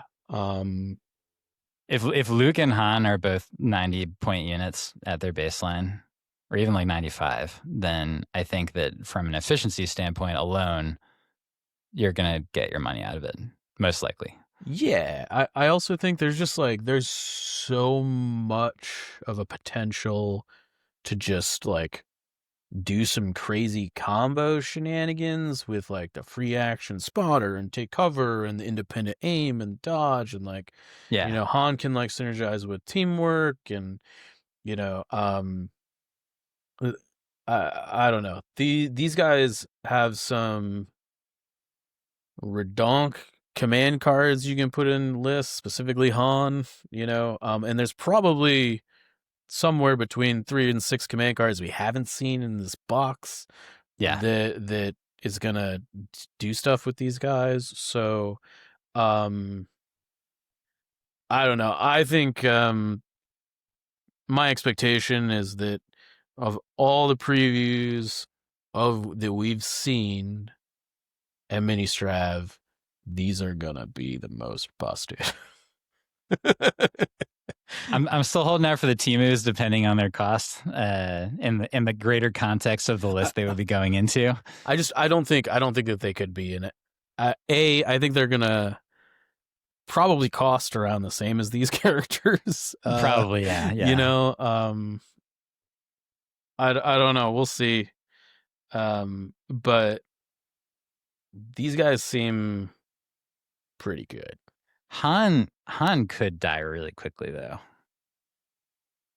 In particular, because Luke has red saves going on, and Luke is also, you know, he'll have a free action take cover. Han will have independent dodge, but there's no agile, there's no nimble, and he has uncanny luck 3, so obviously it's not nothing. But if you were shooting a big dice pool at him, then like he's one unlucky roll away from just getting insta-killed, right? Like that is the one Luke I've warmed up to, but and Han can certainly do a crap load of damage once he gets in there, but he is limited to charge as far as move and shoot. He doesn't have relentless like Luke does. Yeah. And so it's just like that fact of you could be, if you're shooting at Han with like, you know, an Aqua Droid shot or a clone Super Squad shot, like that could just be it for him. Yeah, I think that that's fair. I'm sus that that's how this is gonna play out. Like, I could totally called shotting it now. There's a permanent card in this pack that's divulgeable that gives these two teamwork. Oh, interesting. Yeah. The command cards a ton could, that we're not seeing. The command cards could like be nuts. Like just completely change everything. Yeah, for sure. Right? Like for sure. Like, you know, I don't know. And I think that guess could be like not super off base. Like they've talked a lot about like designing characters to thematically like work together and stuff lately. Like that's been like a really big thing they're championing. These guys are coming in the same box. Han is gonna go to save Luke in this, like, you know, like 20 minutes of screen time we're getting to play out on the table. You know, there's a lot of I don't know. We'll see what theme they ended up on, but yeah, I don't know. I actually think Han could be better than Luke. Just from like he's definitely better once he's stuck in. Yeah. Once he's in there, like Han's melee profile is weirdly significantly more impressive than Luke's is, despite Luke having a lightsaber. So go figure. But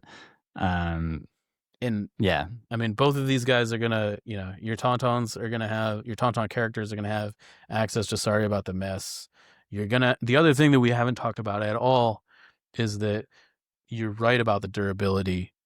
They're gonna have access to Reckless Diversion.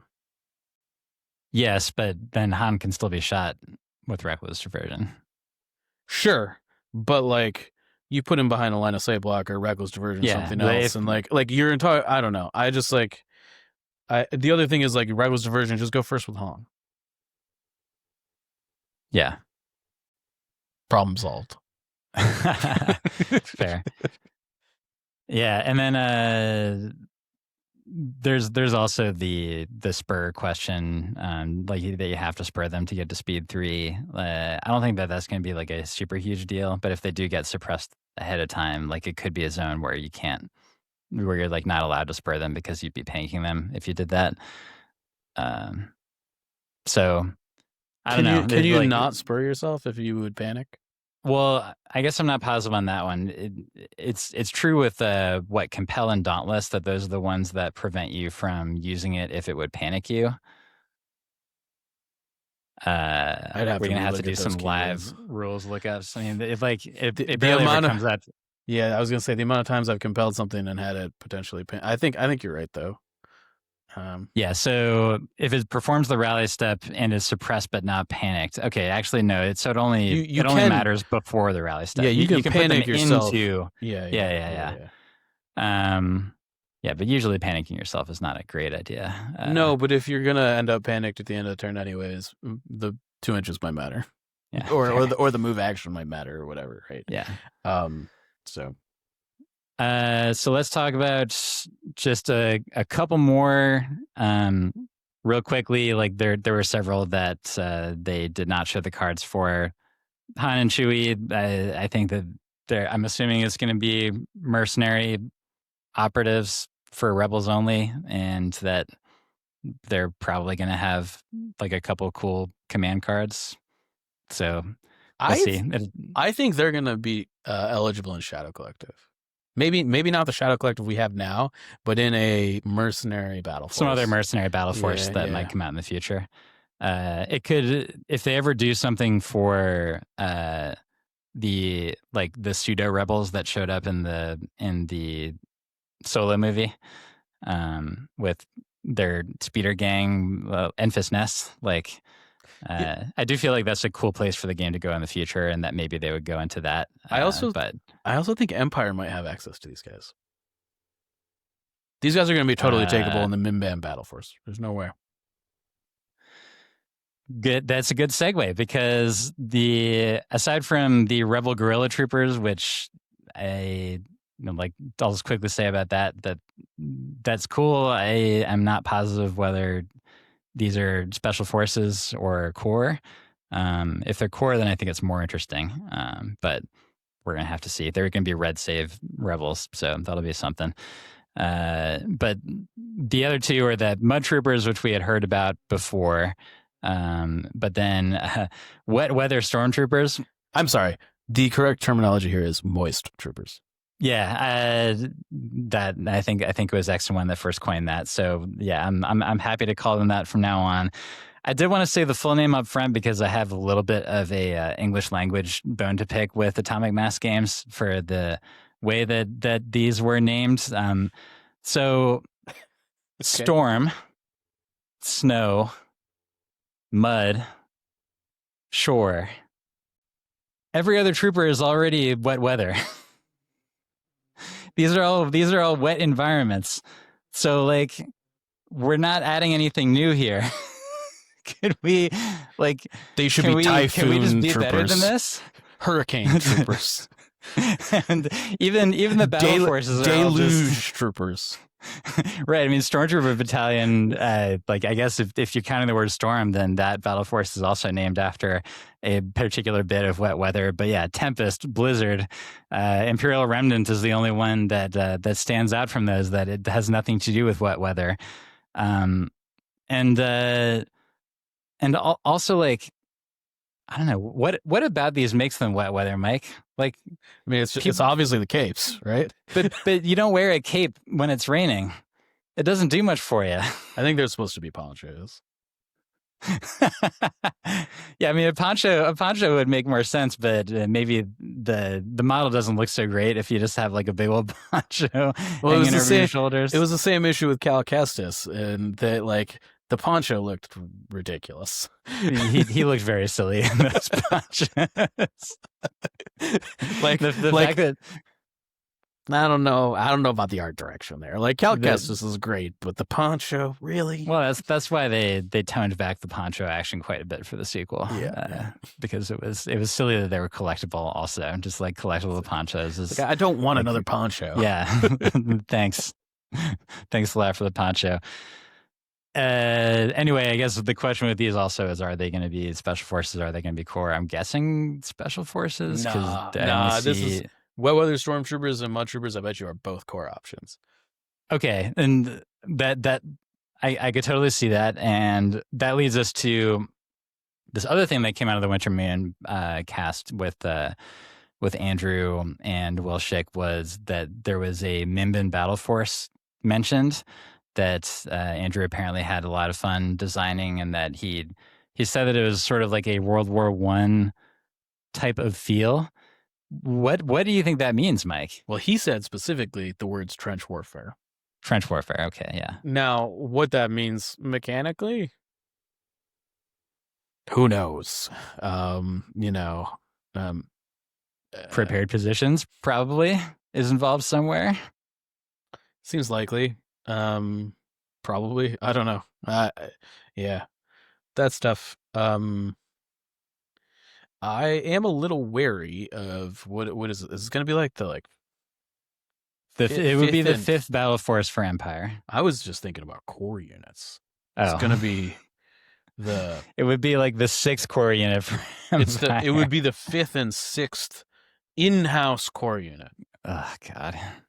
For Empire, which is fine, I guess, but like, I mean, it would be the more core-ish fashion. But I guess I look, the models look cool, no doubt. Yeah, they look cool. But like, how are you going to differentiate wet weather stormtroopers against like normal stormtroopers or snow? They have capes. What? They have capes. I'm mechanically. Oh, mechanically in the game. Okay. like what is the mechanic that I don't know. I guess I am a little sus on. We need 6 different versions of stormtroopers in the core slot. In Empire. Mud troopers, okay. Maybe I think they're gonna be like regular. They're not gonna be stormtroopers, right? They're gonna be like actual like rank and file, like right, like Soviet. I only get 1 bullet today, kind of dudes. Yeah, exactly. But like snow troopers, shore troopers, stormtroopers, riot troopers, like they're all just this kind of the same.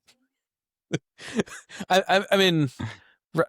Am I off? Just a bunch of dudes from a lore thematic. Like I don't know what these guys are going to do differently that isn't. Presently covered. In theory, mud troopers could be a zone where they have a bigger base unit size, and then sure, mud troopers have number, but I mean the wet weather guys. Yeah, the wet weather guys, I have no freaking idea, because like you think about game mechanics. The closest you could get is unhindered, which is the most boring keyword possible. It's like, and hell, they even gave that to the heavy response unit for some reason back in the day. So they wouldn't even be like distinguished from that angle.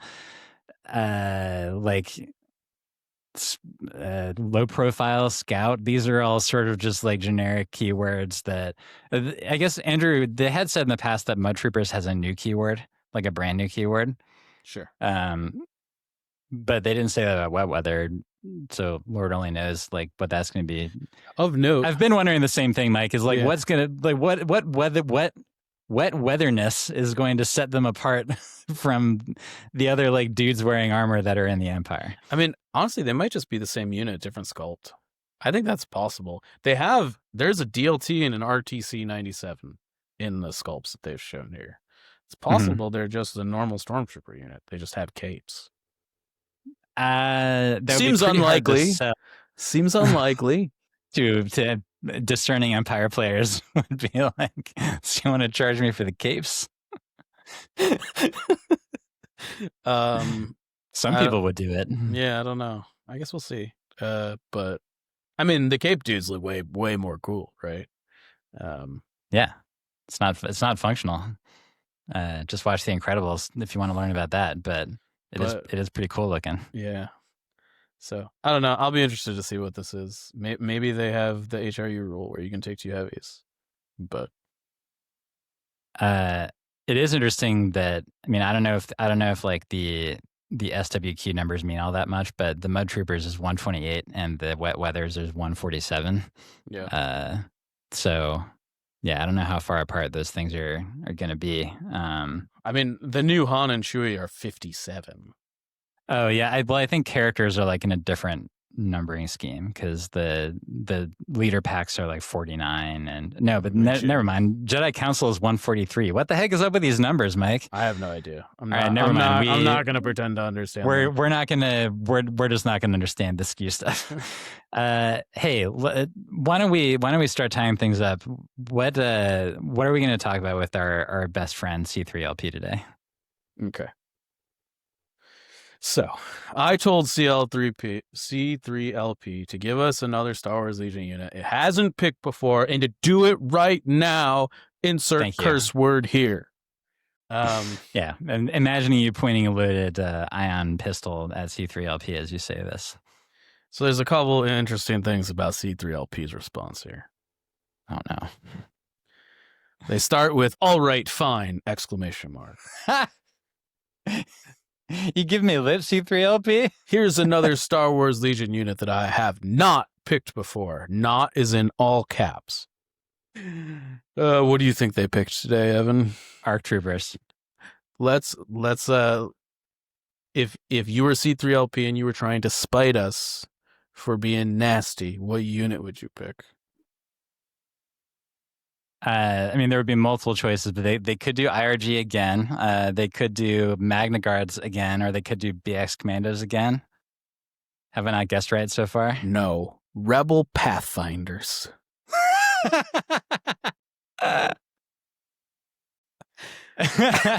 Not only did it give us the only other unit that we've talked about or so far that hasn't been is no longer in the game, but unlike every other time where it normally gives me piles and piles of text that I sort of have to sift through, it has given me a short and concise, like 3-sentence answer. Oh, he's pouting. He's pouting, I think. So, a tough, infiltrating Rebel Special Forces unit, specializing in sneaking behind enemy lines, causing chaos, and generally being a thorn in the Empire's shiny armored backside. They deploy forward, they harass, they ambush, and they have the duck and cover keyword basically printed on their souls. That's sort of the upgrade card, but it was sort of true. If you want another one, just say the word. I've got plenty left. All caps. To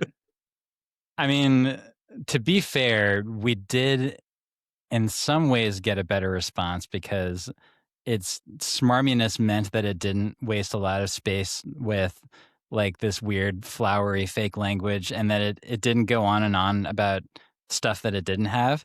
It still managed to get something wrong with the duck and cover keywords printed on their souls, Evan. This is where I'm gonna look up to see whether Kyle's old Pathfinder article said that duck and cover was printed on the unit. It must have been when they went to Legion Heaven. Exactly.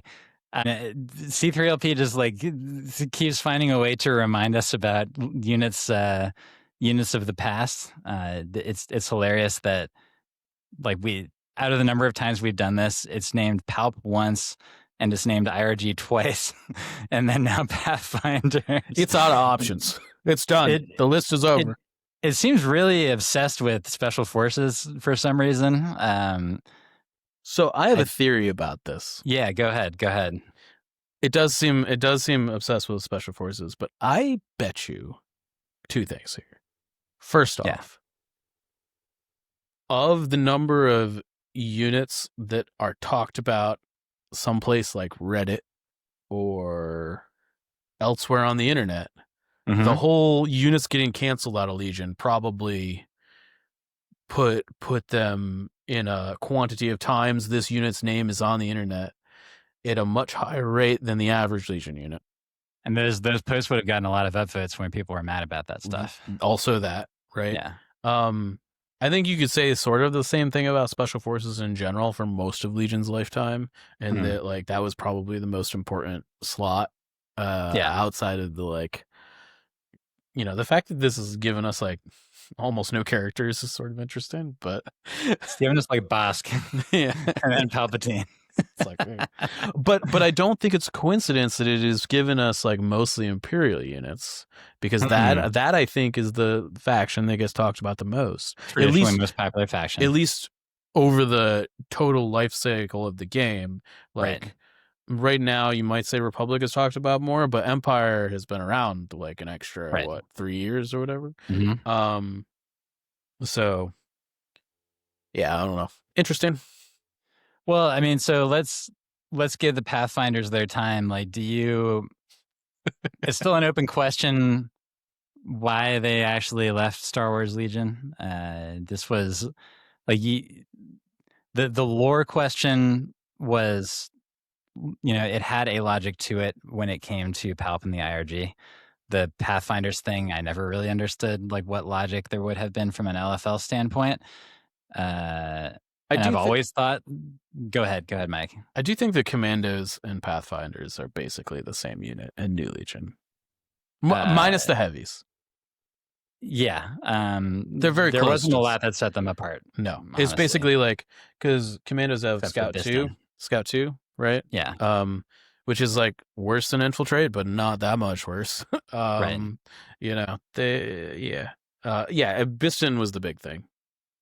It was all about Biston, especially when he was briefly. That was the sort of the rough part, was that Biston, they took the tap off, and then there was this period of time where people were just like tossing Biston Pathfinders into like many rebel lists, and then all of a sudden it went away. Like that part sucked from a list diversity standpoint. But I feel like they have to be doing something Rogue One themed. Right, like that's maybe the most like noticeably absent battle force in the game. So you might say is Rogue One. I would have agreed with you 3 weeks ago. However, okay, I think if they were going to do that, they would have waited to drop Cassian. Is Cassian in K2 its own expansion? Like, is that out already, or is that announced already? Sorry, the upgrade card. Oh, the upgrade card. I think they would have waited to drop the Cassian upgrade card if they were going to do a Rogue One style theme battle force or something anywhere in the next year and a half. Yeah, now, I'm not saying that like precludes them from doing it ever, but I don't think. I think the door may be shut on that in the near term. Yeah, my thought had honestly been that what they could do is release a battle force that it wouldn't have Pow and Biston, but that it would basically turn rebel troopers. It would give them an alternate unit card that was called Pathfinders. And then that way you don't have to have a physical release to go alongside with it, but you can sort of get most of the theme back, so to speak. I would make the argument the Rebel Commandos with a Proton Saboteur are more in line with what the Rogue One dudes did than the Pathfinder unit ever was. I mean, yeah, that is true. Because the Pathfinder unit basically like sat there at range 4 and shot guys, and there wasn't a lot that was very dynamic about it at all. Yeah, and I guess I would make the argument that like I'm not sure we need another unit to like I think the things that we lost from Pathfinders wasn't really the unit. Like the unit still kind of exists in that like it's just a 4-man or 5-man rebel trooper unit that throws some black dice, like that at range 3 or whatever, or range 4, right? Whereas the things that we lost were Pow and Bistan, which is mostly Bistan, Bistan, right? But if they're just gonna add a bunch of like Cassian S squad leader upgrades back into the game, which it looks like we're headed down that road, like that seems like an easy. That I think we can see back, but I think they'll just be like, you can put him in your rebel trooper unit. Will it be Bistan? Probably not. Will it be Melshi? Probably, right? Yeah, I mean, it would be cool if there was a character pack that was like Andor show focused, and then that way you could have like Melshi and Vel and Cinta potentially coming out in the game. I just want to play Luthen and Clea. Give me Luthen and Clea all day. Yeah, long. I mean that would be honestly the best thing, and Empire should have a Dedra commander also. Dedra, so good. I would like there's a lot of meat in that bone that I hope it gets released someday. I know like I bet that they're working on it, but that it would be the sort of thing that they would preview next year, just from the timing perspective. But I really do hope that they utilize that stuff, because you think about it, there's so many people out there that have an attachment to the cartoon shows like Rebels and Clone Wars, and that's cool. I mean, and we're a little bit on the older end, Mike, so we're sort of in the demographic that we've watched those shows, but that they weren't really like childhood shows for us. Whereas, like, even though Andor came out recently, is that out of any Star Wars property that's come out in the last 20 years is the thing that has struck me the most. And so I would love to see stuff like that out there, but we'll just have to see. Yeah, it'll be interesting to see how they do with that. I mean, I think it's insane we haven't gotten Saw Gerrera and his boys yet. Well, and that's what I was going to say about the Rebel Guerrillas. I always thought that they might call them partisans instead, but sure, that sort of a unit is. And like the devs even mentioned Saw Gerrera when they talked about the guerrillas, but obviously he's not there. It could be that he's already planning to come out basically alongside them, and then you're going to have a situation where you're going to be putting those things together. But anybody who did play Jedi Fallen Order like would remember that there's a part where you basically run across a bunch of rebel terrorists and Kashyyyk, and Saw Gerrera's there, and you're helping them cause some mischief. And then like the Saw scenes in Andor season 2 were just like so bonkers amazing. that I want to see that like sort of captured in the game somehow, like the chaotic destructive nature of Saw Gerrera, where like the part where he just like sort of does the summary execution of that dude who's working for him, and he's like, he was a spy, let's move on. Yeah. It's just like pretty messed up. I'm gonna be honest, I hope these are like Saw people, but I don't think they are. They're all human. Are they all human? I thought that there was one alien guy. I don't think so. If there's an alien guy, tell me which one it is. I mean, I guess you could make the case that like. No, actually, they all look human. They all look pretty humanoid. Like the one in the top right kind of looks a little like elvish, actually. But yeah, you're right. But I mean, I don't know. So these guys strike me more as like the Gorman front after they like loot all those supply crates and stuff. Yeah. I don't know. But I'm not sure that these guys are supposed to be anybody specific. No, yeah, they talked about how they like chatted with Lucasfilm about a general concept, and that I think that they had wanted to do the drop troopers that Cara Dune had been a part of, but AMG didn't say this, and they probably never would, and who knows if it's even true. But my theory on that is that the whole situation with that actress sort of tanks the concept of having those troop represent and yeah. I'm just going to say good to make sure that people aren't misinterpreting what I'm saying here. But the part that is too bad about that is that it's probably meant that we're like not going to see those portrayed in any meaningful way in the fiction or in toys, because they just don't want to remind people about the situation. Go figure. Well, anyway, so C3LP, I'm not as mad at him for this as I was for everything else that he's done, especially the Wookiee slander. So I'm not going to order him to be slagged yet. We'll give him another chance, but we should keep being mean to him. I do want to say, because I want to reiterate about the Wookiee thing. We were talking with, was it Kyle or was it Brian that said that Wookiees should just have, maybe it was you, I don't know, somebody. Kyle suggested the Ghost Trooper mechanic, right? Yes, yeah. the like Cassian mechanic, and I think that's great. I would love to see them try that, just make it part of the Wookiee Trooper keyword. Mm-hmm. I think that would be really, really cool.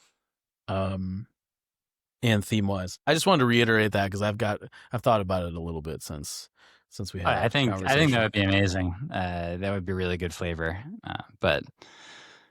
It was interesting that I feel like Andrew and Will backtracked on it's not just going to be points, or backtrack on the idea that it's just going to be points in that Winterman interview, or at least their language is a little bit different. Where I don't know. They named a variety of possible things that it could be. Sure. And I don't know. We'll have to see. I'm very curious. Do we have time to talk about that for a second? Because I have some thoughts. I do think it's our podcast. We'll cry if we want to. And damn it, I'll cry. So we will. Don't worry. So like, they said something to the effect of like, we want to change things slowly now, which I think is kind of like in contrast to what they've said before, is to like they want to get it right and they want to like nail it, and now they've like switched to this. We're gonna progressively change it slowly, which I think is fine. I think, but I also think that like the reason they gave for that is like not going over the top and like slinging something that's so powerful immediately, like home run, detonate it, they gotta reel it back sort of thing. Yeah. But like, I don't know, aren't they doing that with like the super tactical droids and like Grievous and like all this other stuff that they're putting out anyways? So why not take a swing on an adjustment in the way that you would a new unit? Particularly if people have already invested money in it, and it could validate their collections instead of invalidating it. Yeah, and at least from our perspective, we appreciated when they took really big swings with the character points. Back in GM. Yeah. I think that we're more in favor of the big swing thing, and with the brand new units, it's a little bit of a tougher question, because that's a place where you don't have any real world data yet in terms of how well they're going to perform. Right. So you should probably be even more conservative than you would be with a swing that you do have data on, right? Like I'm not saying that like it's a problem or whatever. I'm just like confused because it feels contradictory, I guess. I mean, I think that what they would probably say is that from their point of view, that Grievous and the Super Attack were not big home run swings. But from my point of view, the Jedi are evil. Yeah, from our point of view, the Techno Force is miles better than the regular Force. Which, we'll try not to repeat ourselves too much when we say that. We've certainly already made our piece about it, but yeah, I'm not jealous of their position, because there's the whole thing that's been talked about a billion times, where the Wookiee Battle Force at a certain point does become like actually too good if the main units become too cheap. But that is we've also fair. talked about But there being ways around that. It is also theoretical. Yes. In that it has never been too good. No. Not even close. So I don't know, you know. I agree that it is a danger, but I don't think it's any more of a danger than, you know, overclock and slice comms being busted. So yeah. Anyways, I just food for thought. I thought it was interesting. I don't know what you said that just jogged my memory on that, but yeah, it's all good. You know, we're gonna have 5 months to pontificate on Wookiees, which probably means that we shouldn't we shouldn't talk about them much because, like, who knows what the hell's gonna happen. But release you know, the Wookiee files. Gosh, now we really need to stop the podcast. Okay, before we get into trouble, Mike, how do we land the plane? Yeah, this has been the Notorious Scoundrels, Season 4, Episode 41. My name's Mike. I'm Evan. Stay fresh, cheese bags.